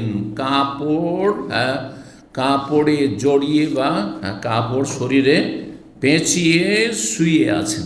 কাপড় গায়ে দিয়ে, যেমন সাধারণত আমরা কী করি, যখন শুয়ে থাকি তখন মাথা থেকে পা পর্যন্ত, অনেকে যাদের মুখ ঢাকা অভ্যাস আছে, আপনাদের অনেকের কিন্তু মুখ না ঢাকলে শুইতে পারবেন না, অনেকের এটা অভ্যাস। আবার অনেকে আছে মুখ ঢাকলে শুইতে পারবেন না। কোনটা ভালো? মাথাতে পাওতে ঢেকে শোয়া ভালো না মুখটা খুলে শোয়া ভালো? দুনিয়া শিখায় একটু। একজন বলেন কোনটা ভালো? খুলে রাখে, ঠিক, খুলে রাখে ভালো। আচ্ছা, অনেকে মোজা পরে ঘুমান না? মোজা পরে ঘুমাবেন না, মোজা খুলে ঘুমাবেন। জি, মোজা খুলে, ঠান্ডার দিন হইলেও মোজা খুলে ঘুমাবেন। বিশেষ করে মোটা কাপড়ে, হালকা বেডশিট বা হালকা চাদর আছে আলাদা কথা, ক্যাথা আছে, অথবা আপনার এই যে কম্বল আছে, আর তাতে মাথা ঢেকে ঠান্ডার দিন অনেকে ঘুমান না, এটা মানুষের শরীরের জন্য বড়ই ক্ষতিকর। তো যাই হোক, রাজুলুন মোসাজ্জান বেসাউবিন, কাপড়ে ঢাকা, মোসাজ্জান মানে মুগাত্তা, কাপড়ে ঢাকা, তিনি ঢেকে শরীরটা, গোটা শরীরটা ঢেকে শুয়ে আছেন। মূসা আলাইহিস সালাম তাকে দেখে সালাম করছেন। ফারাদ্দা আলাইহিস সালামের জবাব দিলেন, সালাম শুনে সালামের জবাব দিলেন। কালা মূসা, তখন জিজ্ঞেস করছেন, ফাকালা, সালাম শোনার পরে খেজির আলাইহিস সালাম অবাক হচ্ছেন, এখানে তো কোনো মুসলিম নেই। তার মানে খেজির আলাইহিস সালাম যেই দেশে বা যে অঞ্চলে বসবাস করছিলেন, একজনও কোনো মুমিন মুসলিম ছিল না, সব কাফের মুশরিক ছিল, সব বিধর্মী ছিল, যার ফলে কেউ সালাম টালাম জানতো না। আর সালাম মানে ওই যুগেও মুসা আলাইহিস সালাম খাজেরের যুগেও সালাম মানেই মুসলিম, সালাম মানেই মুসলিম। তাহলে সালাম আদম আলাইহিস সালাম থেকে শুরু হয়েছে, প্রতিটি উম্মতেই সালামের অভিবাদন তাহিয়া মুসলিমদের মধ্যে প্রচলিত রয়েছে। শুধু এটা ইসলামের নয়, বিধান নয়, বরং সমস্ত মুমিন মুসলিম উম্মতের সালাম। জি, তাই কাপড়টা সরিয়ে খাজের বলছেন ওয়ান্না বেআরজিকা সালাম, আরে এখানে সালাম কোত্থেকে আসলো, এখানে সালাম কোত্থেকে আসলো, কে সালাম দিল আমাকে? এখানে তো কোনো মুমিন মুসলিম বাস করে না, একাই আছেন তিনি, তাহলে মুমিন। বলছেন যখন সালাম দিলেন, সালামের জবাব দেওয়ার পরে ওয়ান্না বেআরজিকা সালাম, তোমার এই দেশে কোত্থেকে সালাম আসলো? কালা আনা মুসা, আমি মুসা। কালা মুসা বনি ইসরাইল, ও বনি ইসরাইল বংশের মুসা। তার মানে একে অপরের খবর রাখেন, কিন্তু দেখা সাক্ষাৎ হয়নি। যেমন পৃথিবীতে অনেক বড় বড় আলেমরা আছে, হ্যাঁ, যাদের খবর রাখি আমরা, আমাদের খবর অনেকে রাখে, কিন্তু কোনোদিন দেখা সাক্ষাৎ হয়নি। ওখানে হয়তো আমার চর্চা চলছে, আমার কাছে ওনার চর্চা চলছে, হচ্ছে না, হচ্ছে না? ঠিক ওই রকম। তাহলে মুসা আলাইহিস সালাম খবর খেজের রাখেন। হ্যাঁ, তো বলছেন যে ওই বনি ইসরাইলদের মুসা, বলছেন হ্যাঁ বনি ইসরাইলদের মুসা নাম। আতাই তোকা, আপনার কাছে আমি এসেছি, লে তো আল্লেমানি, যাতে করে আপনি আমাকে কিছু শিখান, মিম্মা উল্লিম তা রুশদা, যা কিছু হেদায়েত বিষয়ক আপনাকে শেখানো হয়েছে। আল্লাহ যে শিক্ষা আপনাকে দিয়েছেন, জ্ঞান দিয়েছে, সেখান থেকে আমাকে কিছু শিখাবেন এই উদ্দেশ্যে, কারণ আল্লাহ পাঠিয়েছেন যে যাও কিছু শিখে আসুন। আলা ইয়া মুসা, হে মুসা, তখন বলছেন খাজের, মুসা শুনেন, ইন্নি আলা ইলমিন মিন ইলমিল্লাহ, আমার কাছে আল্লাহ প্রদত্ত কিছু এলেম আছে। আল্লামানি হিল্লাহ, আল্লাহ আমাকে সেই শিক্ষা জ্ঞান দিয়েছেন। লা তালামহু, সেটা আপনি জানেন না, আপনি জানেন না। ও আনতা আলা ইলমিন মিন ইলমিল্লাহ, আপনার কাছে আল্লাহ প্রদত্ত কিছু এলেম আছে। আল্লামাকাহুল্লাহ, যা আল্লাহ আপনাকে শিখিয়েছেন। লা আলামু, আমিও তা জানি না। হককে স্বীকার করলেন, করলেন না, করলেন না? আজকাল স্বীকার করবে অনেক আলেম আছে, ধরেন তফসিরে ভালো, ধরেন বা ওয়াজে ভালো, কিন্তু হাদিসের সহি তেমন অত বুঝে না। কিন্তু আমার দেশের বক্তা কখনো স্বীকার করবে যে ভাই হাদিসের সহি যদি জানতে হয়, তাহলে মাদানি আলেম যারা হাদিস পড়ে এসছে তাদের কাছে জিজ্ঞাসা করে, বললে যে ছোট হয়ে যাবে। কিন্তু এটা তো আদর্শ নয়। আদর্শ শিখাচ্ছেন যে আমার কাছে কিছু এলেম আছে যেটা আপনার কাছে হয়তো নেই, আর আপনার কাছে যে এলেম আছে সেটা আমার। এটা কিন্তু দুনিয়ার ডাক্তাররা স্বীকার করে। আপনি যদি কানের সমস্যা দেখাতে যান, আপনার হার্টের সমস্যা দেখাতে যান, আর গিয়ে আপনি একটা জিপিকে বলেন, বা একটা যদি আপনি ধরেন মেডিসিন স্পেশালিস্টকে বলেন, তো বলে যে না না স্পেশালি আমাদের ওইখানে আছে, ইএনটি আছে, ওর কাছে চলে যান, বা হার্টের আছে বিশেষজ্ঞ আছে, ওর কাছে চলে যান, বলবেন না? কিন্তু হাই রে আলেম সমাজ, বিশেষ করে বাংলাদেশ, পাকিস্তানে, সৌদি আরব আবার বলে, সৌদি আরবে কিন্তু বলে দিবি, কারণ এখানে বলছেন না না আমার তাখাসুস, আমি যে সাবজেক্ট পড়াশোনা করেছি সেটা ফিকহ পড়েছি, হাদিস পড়িনি, হাদিস সম্পর্কে ওনার কাছে জেনেন। কিন্তু আমাদের দেশে বলছে আমি সবই জানি, অসুবিধা কি? না হলে কোথা থেকে ধার করেও দিবে, কিন্তু বলবে না যে অমুকের কাছে যান, কারণ ও যে বড় হয়ে যাবে, বুঝছেন না, রোগ। তো বলছেন যে কালা, তখন মুসা আলাইহিস সালাম বলছেন হাল আত্তাবিউকা, আপনার অনুসরণ করতে পারবো, মানে আপনার সঙ্গী হইতে পারবো। দেখেন মুসা আলাইহিস সালাম এত সিনিয়র নবী রসুল, তারপর বলছেন আপনি আমাকে সঙ্গী হিসাবে নেবেন। কি শিখিয়েছেন আমাদেরকে? নমনীয়তা শিখিয়েছেন, বিনয়ী হওয়া, নিজেকে ছোট মনে করা হয়, এবং অহংকার নয়। জি। আর আমাদের দেশে মাদ্রাসা পড়ে আসে, দাওরা পড়ে এসছে, আমার ইসলামিক সেন্টারে শিখতে হবে। কি শিখতে যাবো ওখানে? কি শিখতে যাব? অথচ আকীদার কিছুই জানে না। জিজ্ঞাসা করেন তাদেরকে তৌহিদ কত প্রকার, তৌহিদে রুবুবিয়া কাকে বলে, তৌহিদুল উলুহিয়া কাকে বলে, তৌহিদুল আসমা সিফাত কাকে বলে, কিচ্ছু জানে না, কিছু জানে না তারা,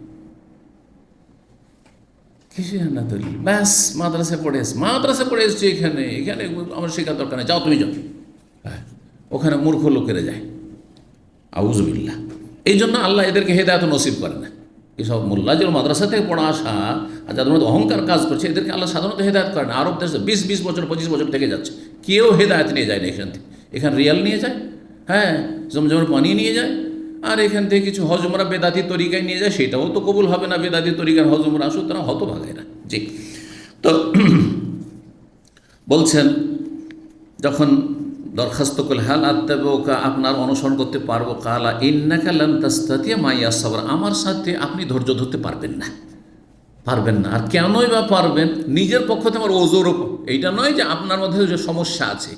হ্যাঁ, কারণ আমরা যদি কাউকে বলি যে না আমি কিন্তু আপনি আমার রুমে থাকতে পারবেন না, তখন যেন বলতে চাই যে আপনার মধ্যে সমস্যা আছে। না না, সমস্যা হওয়া স্বাভাবিক।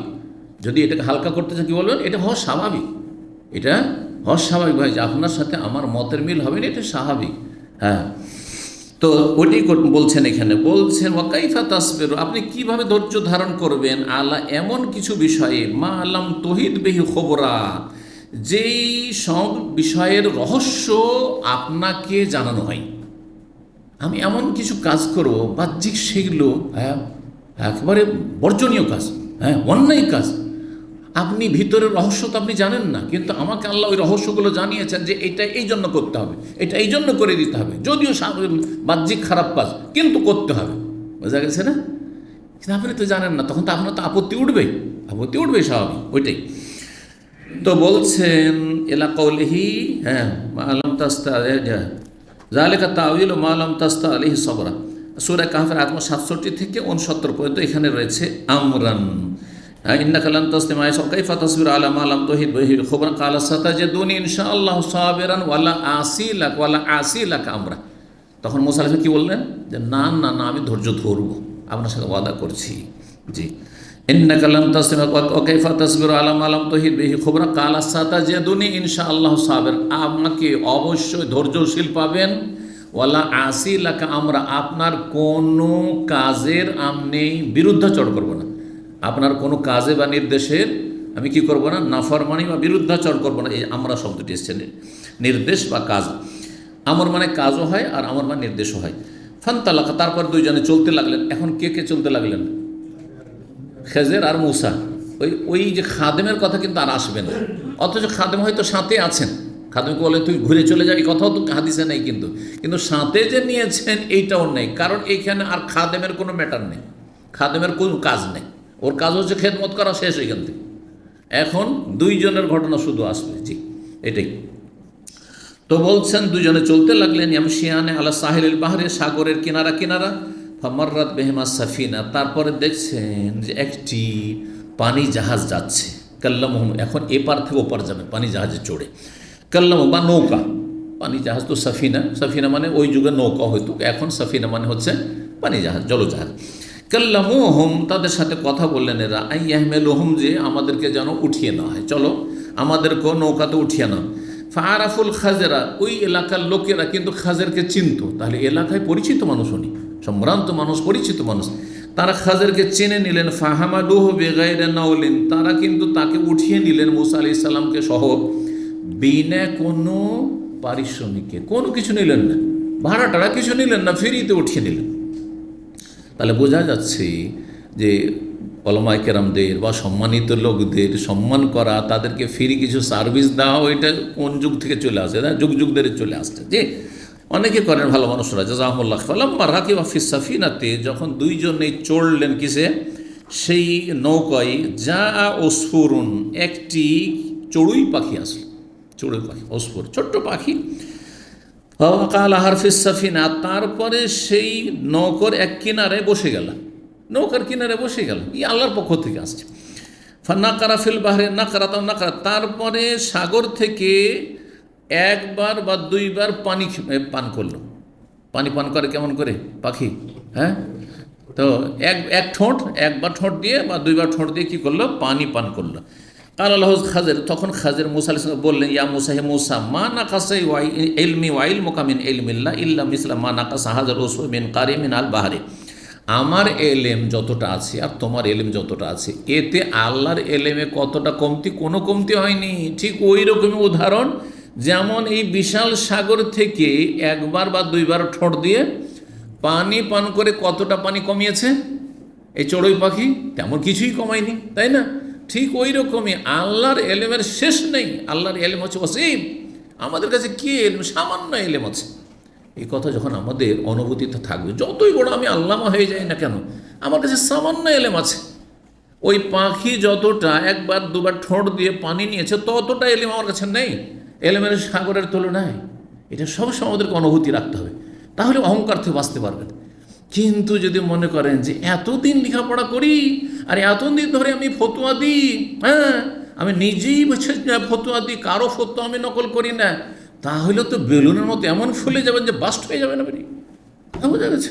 আর এরকমটাই হচ্ছে, আল্লাহ হেফাজত করুন। তারপরে এরা কি করছেন, হ্যাঁ অতটাই কমেছে মিসলামা নাকাসা হাজাল ওসফর বিমিন কারিহি মিনাল বাহরে, যতটা কমিয়েছে এই চড়ুই পাখিটি তার ঠোঁট দিয়ে মিনাল বাহরে, সাগর থেকে। তারপরে ঈদ আখাদাল ফাসা, তারপরে খাজর আলাইহিস সালাম একটি কুড়াল নিলেন, আর কুড়াল না ফান্নাজা লাউহান, একটি তক্তাকে খুলে ফেললেন। নৌকো, নতুন নৌকো ছিল আর সুন্দর নৌকো ছিল, সেটার একটা কি করলেন, তক্তাকে খুলে ফেললেন নিচের দিক থেকে, আরে ডুবে যাবে কিছুক্ষণ পরে পানি ঢুকে। তো বলছেন ফালাম ইয়াফজা মুসা ইল্লা ওয়াকাদ কালা লৌহান বিল কাদ্দুমি, হঠাৎ করে মুসা দেখছেন কি যে একটি তক্তা, এই কাদ্দুম মানে হচ্ছে কুড়াল, কুড়াল দিয়ে তিনি কেটে কী করেছেন, খুলে ফেলেছেন, ভেঙে ফেলেছেন।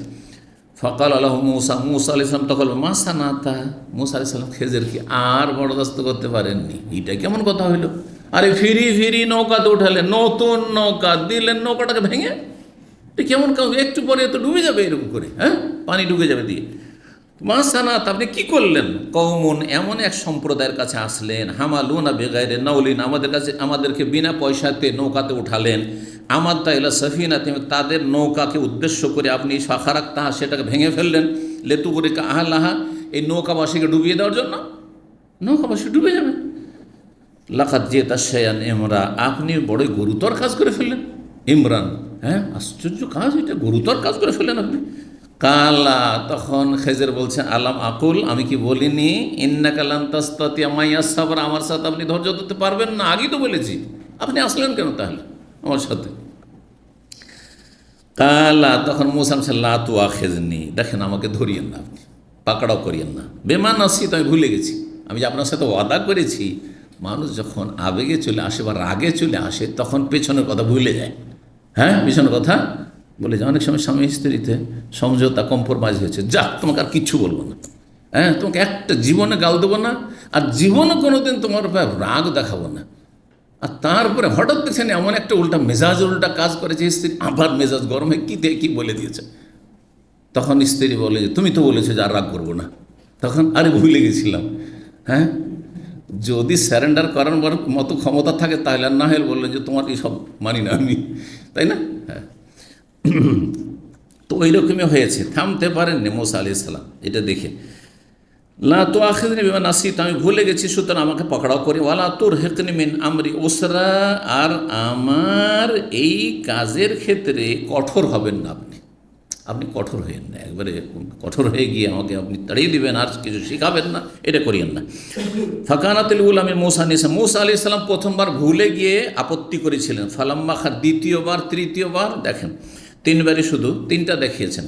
ফালাম্মা খারাজ মিনাল বাহরে, যখন সাগর থেকে বেরোলেন, মাররুবে গোলামিন, তারপরে তারা অতিক্রম করলেন একটি বালকের পাশ দিয়ে, ইয়াল আবু মাসিম, অন্য বাচ্চাদের সাথে খেলাধুলা করছে, দেখতে খুবই সুন্দর ছেলেটি, আর নাবালক বাচ্চা খেলাধুলা করছে। ফা খাজাল খাজের বেরাসেহি, খাজের আলাইহিস সালাম তার মাথাটাকে এর করে ধরলেন, আর ধরার পরে ফাকালাহ বিয়াদি, হাত দিয়ে সেটাকে গলা শরীর থেকে বিচ্ছিন্ন করে ফেললেন, এইভাবে একবারে, হ্যাঁ ছিঁড়ে ফেললেন একবারে।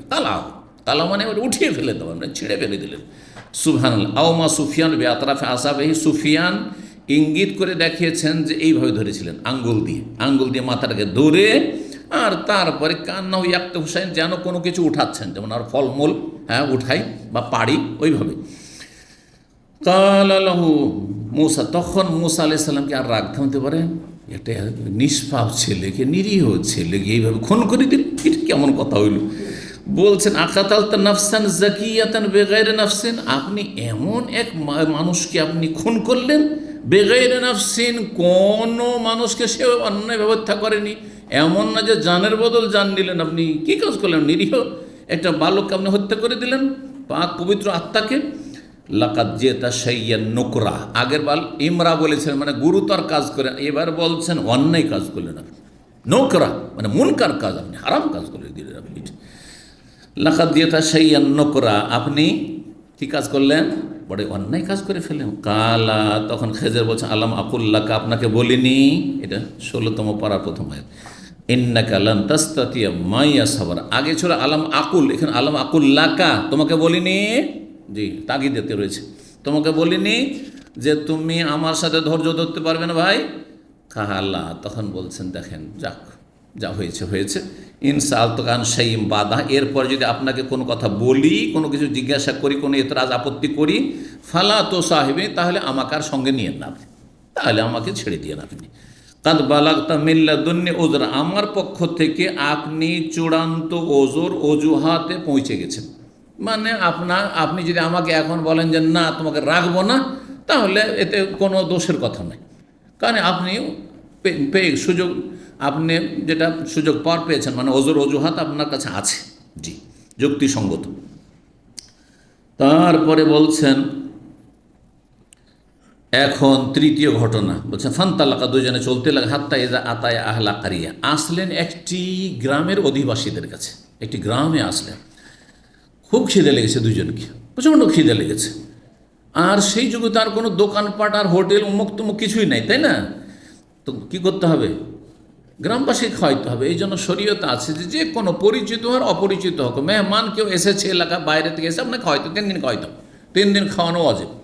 আর তারপরে যদি না পারেন, ভাই পারবো না, অন্য জায়গায় দেখো। আর তারপরে নফল, যদি খাওয়ান তো নফল, কিন্তু 3 দিন অবশ্যই খাওয়াতে, না হলে গুনাহগার এলাকাবাসী। তো যাই হোক, তো ইস্তাতাম আহলাহা, সেখানকার অধিবাসীদের কাছে খাবার চাইলেন। ফাআবাউ আন ইউদাইফ, তারা যে কত অভদ্র ছিল, তারা অস্বীকার করলো আতিথ্য করতে, হ্যাঁ, আপ্যায়ন করতে। কি করলো? অস্বীকার করলো, মেহমান নেব না। দাইফ মানে মেহমান হয়, ইউদাইফুহুমা, মেহমান নিতে তারা অস্বীকার করলো। ফাওয়াজাদা ফিহা জিদারান, চলে যাচ্ছেন গ্রাম থেকে, গ্রামের শেষ মাথায় দেখছেন যে একটা বাড়ি আছে, বাড়িটা দেয়াল বাড়ি ভেঙে পড়ছে, দেয়ালটা ভেঙে পড়তে যাচ্ছে। বলছেন ইউরিদ আইয়ান কাজা, সেটি ভেঙে পড়তে যাচ্ছে। মা এলান, ঝুঁকে গেছে, একেবারে কাত হয়ে গেছে। আওমা বিয়াদি হা কাজা, খাজির আলাইহিস সালামকে আল্লাহ শক্তি দিয়েছিলেন, তিনি শুধু দেয়ালটা ধরে একটু ইশারা করলেন, এরকম বাঁকা হয়েছিল, এরকম করলেন, সোজা করে দিলেন, দেয়ালটা সোজা করে দিয়ে হাঁটলেন।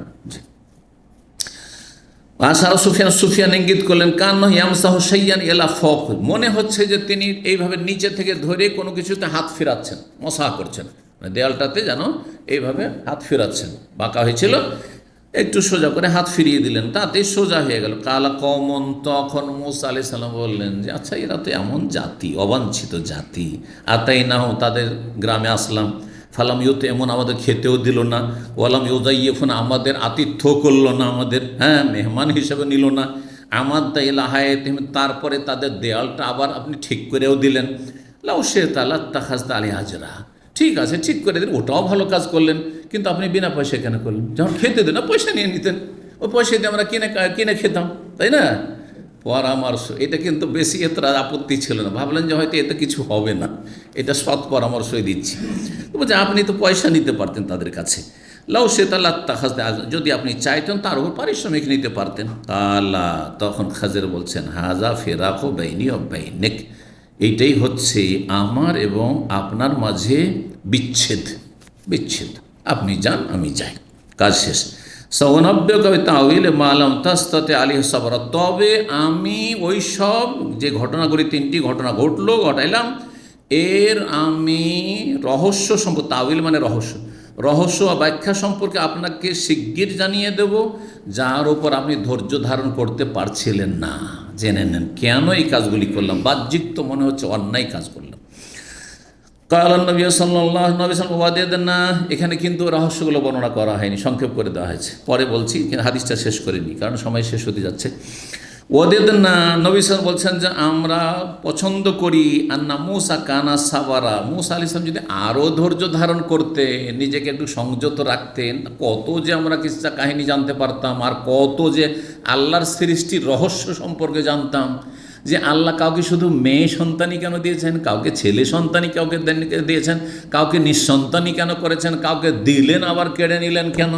আমরা তো অনেকে আপত্তি করি, ও একটা ছেলে মানুষ হয়েছিল, সেটাও মারা গেল।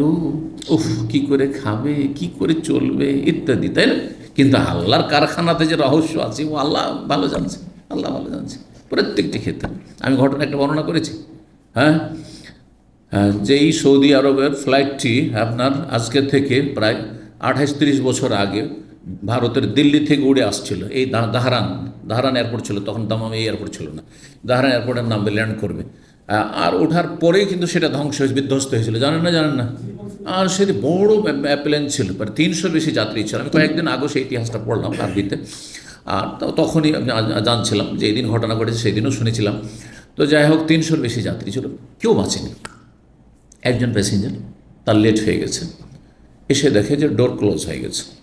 কত কান্নাকাটি করলো, আমার ভিসা শেষ হয়ে যাবে, আমাকে যেতে দাও, আর বুকিং পাবো না, আমার রোজি শেষ হয়ে যাবে, খুব কান্নাকাটি করলো। কিন্তু অফিসার ছাড়লো না, তাকে আসতে দিল না।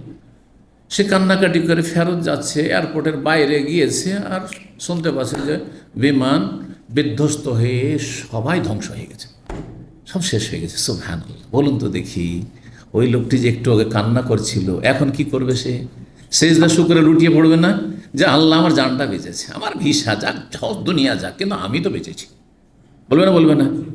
ব্যাস, এইভাবে আমাদেরকে যে কোনো কষ্টে সুখে দুঃখে জানতে আল্লাহর কোনো হিকমত আছে।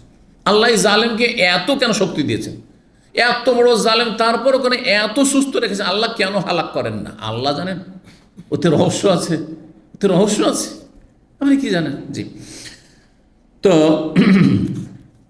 বলছেন যে তিনি সবুর করতেন। ফাকাসাল্লাহু আলাইহি মিন খাবারিহিমা, তাহলে আল্লাহ আমাদেরকে অনেক তাদের কাহিনী বর্ণনা করতেন।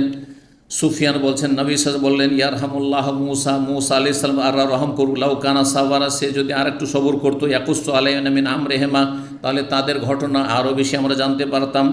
কাল ওয়াকারা ইবনে আব্বাস রাদিয়াল্লাহু তাআলা আনহু পড়েছেন একটি কিরাতে, ওয়াকানা ওয়ারাআহুমের জায়গায় আমামহুম, ওয়াকানা ওয়ারাহুম মালিকুন ইয়াখুযু কুল্লা সাফিনাতিন গাসবা। তাহলে ওই তিনটি রহস্য আমরা জানি নাকি? রহস্য কি? প্রথমটি রহস্য, ওই যে একটা নতুন নৌকা, আর সেই নৌকাটিকে কি করে দিলেন? হ্যাঁ, ভেঙে দিলেন, একটা অংশ ভেঙে দিলেন। কেন? কারণ যেই দিকে নৌকাটা যাচ্ছে সেদিকে তো জালেম রাজা আছে, জালেম রাজা এত বড় জালেম, যদি কোনো নতুন নৌকা দেখে তো সেটা কি করে? কেড়ে নেয়। এত অত্যাচারী জালেম রাজা ছিল। তো তিনি চিন্তা করলেন যে এরা গরিব মানুষ, আর গরিব মানুষদের নৌকা, সামনে একটু এগিয়ে গেলে তো নৌকাটা কেড়ে নেবে, হ্যাঁ, এরা অসহায় হয়ে যাবে, তো নৌকাটাকে এখানে ভেঙে দিই, তাহলে যখন ওই রাজার সেনাবাহিনী দেখবে ওই জালেমগুলো, হ্যাঁ, যে নৌকাটা ভাঙা না, দরকার নেই, যা, বেঁচে যাবে। এইটা একটা। আচ্ছা, ওই বাচ্চাটাকে কেন মেরে দিলেন? এই জন্য যে তার বাবা কানো আবুহুমা সালিহা, না কি ছিল? হ্যাঁ, ওয়াম্মাল গোলামও ফাকানা, হ্যাঁ, আবাওয়াহু মুমিনাইনি, আল্লাহ বলছেন সূরা কাহফ, আম্মাল গোলামও, সেই বালকটি এমন ছিল যে তার বাবা মা কি ছিল? ঈমানদার, বড়ই পরহেজগার লোক ছিল। ফাখাশিনা আন ইউরহিকাহুমা তুগয়ানা ওয়া কুফরা, এই ছেলেটি যদি বড় হয় তাহলে বাবা মাকে বিভ্রান্ত করে দিবে, খারাপ করে দিবে। অনেক বাবা মা বড়ই সৎ, বড়ই নেক, তাহাজ্জুদ গুজার, ধার্মিক, আল্লাহ, একটা পয়সা কারো হারাম খায় না, কিন্তু ছেলে কুখ্যাত হয়েছে, চোর, ডাকাত, সন্ত্রাসী, আর যার ফলে এখন আসামের কাঠগড়ায় বাপকেও যেতে হচ্ছে, মাকেও ধরে নিয়েছে, তাদেরকেও জেল খাটতে হচ্ছে, গোটা গোষ্ঠীকে জেল খাটতে হচ্ছে, দরকার হচ্ছে না? তখন বাপ মাকে ধরে মারছে। তো এই ক্ষেত্রে এই ছেলেটা বড়, এই কুখ্যাতটা বড় না হয়ে যদি তাকে নাবালক অবস্থা মেরে দেওয়া হয়তো বাপ মার জন্য কল্যাণকর হইতো না? এইরকমই ঘটনাটা ছিল আসলে। বললেন, আল্লাহ রাব্বুল বলছেন যে যদি এই ছেলেটি বেঁচে থাকে তাহলে তার বাপ মাকেও পথভ্রষ্ট করে জাহান্নামী করে দেবে। সে তো জাহান্নামে যাবে, বাপ মাকেও জাহান্নামে নিয়ে যাবে।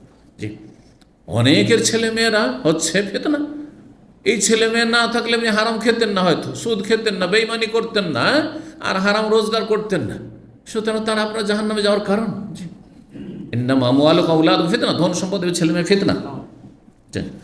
তো এই ছিল। আর 3 নম্বর, ওই যে দেয়ালটি, ওয়াম্মাল যে দার ও ফাকানালে গোলামাইনি ইয়াতীমাইনি ফিল মাদিনা, 2 জন ইয়েতিম ওই গ্রামে বাস করত, আর ইয়েতিম নাবালক ছিল তারা। দেয়ালটি যদি ভেঙে পড়ে যেত, ইয়েতিমগুলো অসহায় হয়ে যাবে, কোথায় বাস করবে? আর সেই দেয়ালের নিচে ওর বাবা কি রেখে গেছে? ধন সম্পদ, টাকা পয়সা পুঁতে রেখে গেছে। সেই যুগে ছিল চাঁদি স্বর্ণের টাকা, রৌপ্য মুদ্রা চাঁদির হইতো। আমরা ছোটোকালে শুনতাম চাঁদির টাকা, হ্যাঁ পাতিল পেয়েছে, হাঁড়ি পেয়েছে, এই পেয়েছে, হ্যাঁ এইসব শুনতাম, কিচ্ছা কাহিনী খুব শুনতাম গ্রামে। তো এই জন্য রাতারাতি বড় লোক হয়েছে। তো যাই হোক, এই এক সময় ব্যাংক তো ছিল না, আমাদের চোখের সামনে প্রথম ব্যাংকগুলি খুললাম আমরা যখন, আজকে 50 বছর আগে। শুনতাম কোথায় বড় বড় সিটিতে ব্যাংক আছে, ডিস্ট্রিক্ট টাউনে একটা করে ব্যাংক, তাও কেউ জানে না। গ্রাম অঞ্চল লোক কেউ ব্যাংক নামই জানতো না, আর ব্যাংকে কোনো অ্যাকাউন্টও ছিল না। সব চোখের সামনে দেখলাম। তাহলে টাকা পয়সা মানুষ রাখতো কোথায়? হ্যাঁ, তো লুকিয়ে রাখতো, অনেকে মাটির তলায় রাখতো, মাটির তলায় পুঁতে রাখতো। তো যাই হোক, এই যে এই দেয়ালের তলায় টাকা আছে, সম্পদ আছে, এরা নাবালক ছেলে, এই অবস্থায় যদি দেওয়ালটা ভেঙে পড়ে তখন টাকাগুলো বেরিয়ে যাবে, গ্রামবাসী লুটপাট করে খেয়ে নেবে, তাহলে এদের হক নষ্ট হবে। এরা বড় হয়ে যাক, আর দেওয়ালটা সোজা করে দিলাম। তারপরে এই ছেলেরা যখন বড় হয়ে দেওয়ালটার যখন পুনর্নির্মাণ করবে তখন টাকা পয়সাটা পেয়ে যাবে, তাদের হকে লাগবে। জি, তো এই ছিল ওয়াকানা ওয়ারাহ মালিকুন, এক রাজা তাদের সামনে, সামনে কিন্তু ওয়ারাহ পেছনের কথা রয়েছে কোরআনে কারিমে, যেটা প্রসিদ্ধ রেওয়াজ সেটা পিছনে, আর আমাম মানে তাদের সামনে যেদিকে যাচ্ছেন নৌকাটি, আমামাহু শব্দ ইবনে আব্বাস তেলাওয়াত করেছেন। মালিকুন ইয়াখুযুকুল্লাহ সাফিনাতিন সালিহ, যে কোনো ভালো নতুন যদি জলজাহাজ পায় বা নৌকো পায় তাহলে সেটাকে কি করে? সে দখল করে নেয় বা বেঈমানি করে নেয়, কেড়ে নেই। ওয়াম্মাল গোলাম ফাকানা কাফেরান, এই বালকটি কাফের, জন্মসূত্রে সে কাফেরই ছিল, যদিও ইসলামের উপর জন্মায়, কিন্তু এত বদমাইশ ছিল, এত বদ প্রকৃতি ছিল, কাফের ছিল। ওয়াকান আবাহ মোমেনে, আর বাপ মা ছিল মমিন, তাহলে বাপ মাও গুমরা হয়ে যাবে এর কারণে। সুম্মা কাল সুফিয়ান সামিয়াতু মিনহু মাররাতান ওয়া মাররাতাইন ওয়া হাফিজতুহু মিনহু, দুইবার করে হাদিসটি শুনেছি বলছেন, আর তার থেকে মুখস্থ রেখেছি। সুফিয়ানকে বলা হলো হাফিজতাহু কাবলা আন তাসমা মিন আমরিন, আপনি আমর থেকে শোনার আগে কি এটা মুখস্থ করেছেন? আও তাহাফাজতাহু মিন ইনসান, অথবা অন্য কারো কাছ থেকে হাদিসটি মুখস্থ করে। কালা মিম্মান আতাহাফাজু, কার কাছ থেকে আমি মুখস্থ রাখবো? তার কাছ থেকে, আমরের কাছ থেকে শুনেছি। ওরাহু আহাদুন আন আমরিন গাইরি, আমার ছাড়া কি আমর থেকে অন্য কেউ বর্ণনা করেছেন? এটা সনদের কথা, কারণ সনদে আছে, এখানে দেখেন সুফিয়ানের ওস্তাদ হচ্ছেন এ আমর ইবনে দিনার, ওরই কথা বলছেন, আমর থেকে আমি শুনেছি। সামিতুহু মিনহু মাররাতাইনি আও সালাসান, তার থেকে দুইবার বা তিনবার শুনেছি। হাফিজতু মিনহু, আর তার থেকে আমি মুখস্থ রেখেছি। আর একটি হাদিস এই খেজের সম্পর্কে আছে, 3402 নম্বর হাদিস। হাদিস বর্ণনা করছেন আবু হুরায়রা রাদিয়াল্লাহু তাআলা আনহু, নবী সাল্লাল্লাহু আলাইহি ওয়াসাল্লাম থেকে বলছেন, ইন্নামা সুম্মিয়াল খাজেরু, খাজেরকে খাজের কেন বলা হয়? নামকরণের কারণ কি? অনেকের নামকরণের কারণ থাকে, কেন বলা হয়, তাই না? খাজের মানে সবুজ হয়ে যাও, আখজার থেকে, আখজার মানে কি? সবুজ রঙকে আখজার বলছে না? হ্যাঁ, তো খাজের মানে সবুজ।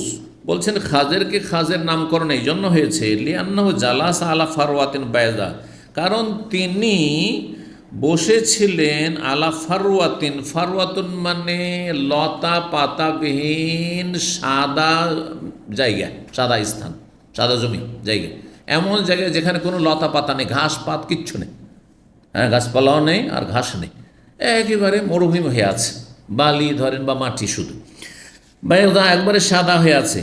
ফায়দা হিয়া তাহাতা, যখনই তিনি সেখানে বসেন তখন সেটি কি হয়? তাহতাজ্জু মিন খালফি খাদরা, তিনি বসার পরে যখনই সেখান থেকে উঠেছেন সাথে সাথে ওই জায়গাটুকু পুরো সবুজ হয়ে গেছে, পুরো সবুজ হয়ে গেছে, বসলেই সবুজ হয়ে যেত। এটি তার কি ছিল?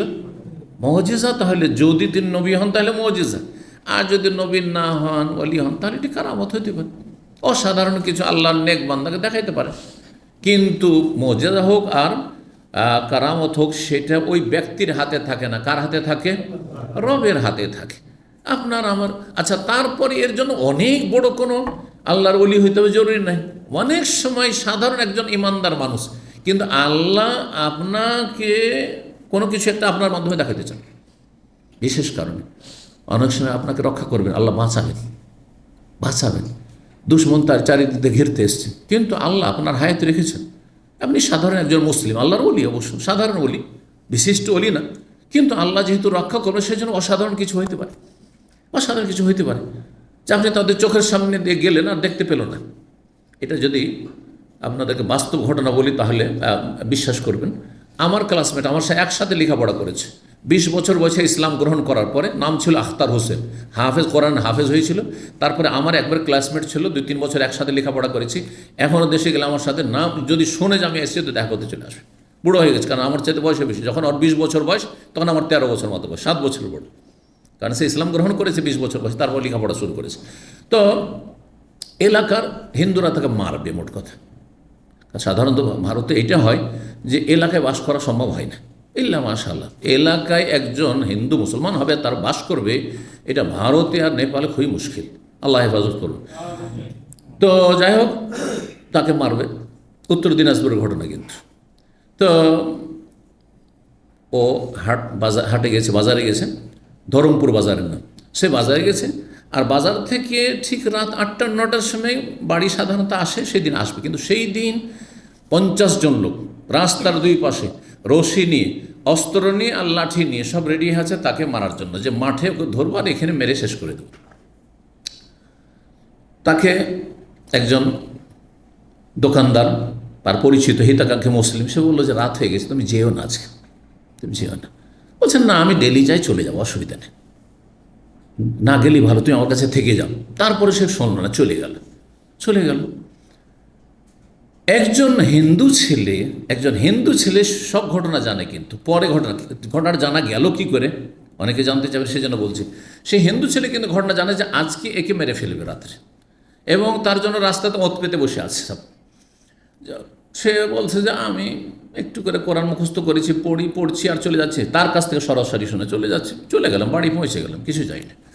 1-2 দিন পরে ওই হিন্দু ছেলেটা, ওই যারা প্রভাবশালী হিন্দু এলাকার, তাদের বাড়ির কিন্তু চাকর, তার সাথে দেখা হয়েছে বাজারে। সে বলছে যে তুমি বেঁচে গেলে আজকে, কেন? বলছে তোমাকে মারার জন্য 50 জন লোক রাস্তাতে, তারা ওত পেতে বসেছিল, লাঠি নিয়ে, রশি নিয়ে, আর তারপরে অস্ত্র নিয়ে, ধারালো অস্ত্র নিয়ে বসেছিল। সে তোমাকে দেখতেই পায়নি। ওই লোকগুলিকে বলছে, ওই হিন্দু ছেলেটা বলেছে যে তোমরা ওকে মারতে পারলে, তোমার ওই রাস্তা দিয়ে তো গেছে। বলছে আমরা তো দেখলাম না ওকে, কখন কোন দিকে দিয়ে গেল, দেখলাম না তো। সুবহানাল্লাহ, দেখি আল্লাহ অন্ধ করে দিয়েছে। নবী সাল্লাল্লাহু আলাইহি সাল্লামের সাথে এটা হয়েছে, মক্কায় হিজরতের রাতে, হয়েছে না হয়নি? তো নবীর জন্য সেটি মুজিজা ছিল। সেম ঘটনা একজন মুসলিমের সাথে হয়েছে। সে কি আল্লাহর ওলি, মানে ওই রকম সিনিয়র ওলি, কোনো আল্লামা কিছুই না। তখন মাদ্রাসায় লেখাপড়া শুরু করেনি, লেখাপড়া শুরু করার আগে ইসলাম কবুল করা 2-4-5 মাস হয়েছিল তার ঘটনা। আমার ক্লাসমেট, জি, নাম পর্যন্ত বললাম, এলাকা পর্যন্ত, জি। সুবহানাল্লাহ। তো যে কোনো মানুষকে আল্লাহ রাব্বুল আলামিন যখন অসাধারণ কিছু দেখাতে চাইবেন, সেটা আল্লাহর হাতে, আল্লাহ করতে পারেন, জি। রব্বুল আলামিন আমাদের হেফাজত করুন, সমস্ত অনিষ্ট থেকে, বালা মুসিবত থেকে আল্লাহ হেফাজতে রাখুন, সমস্ত কল্যাণ আমাদেরকে দান করুন। দেশে যারা বন্যা দুর্যোগে রয়েছেন, বিপদগ্রস্ত রয়েছেন, আল্লাহ তাদের হেফাজত করুন, তাদের সাহায্য করুন, বালা মুসিবত দূর করুন, এবং আল্লাহ রাব্বুল অসৎ লোকদেরকে সংশোধনের তৌফিক দান করুন। নেক লোকদেরকে আল্লাহ রাব্বুল আলামিন বিশেষভাবে আল্লাহ হেফাজত করুন, তাদের উপর রহম করুন, এবং যারা দুনিয়া থেকে বিদায় নিয়েছেন তাদেরকে আল্লাহ জান্নাতুল ফিরদৌস দান করুন। যারা অসুস্থ রয়েছেন আল্লাহ তাদের সুস্থ করে দেন, যারা অভাবে রয়েছেন তাদের অভাব মুক্ত করে দেন। ওয়া সাল্লাল্লাহু আলা নবিয়িনা মুহাম্মদ ওয়া আলা আলিহি ওয়া সাহবিহি আজমাইন।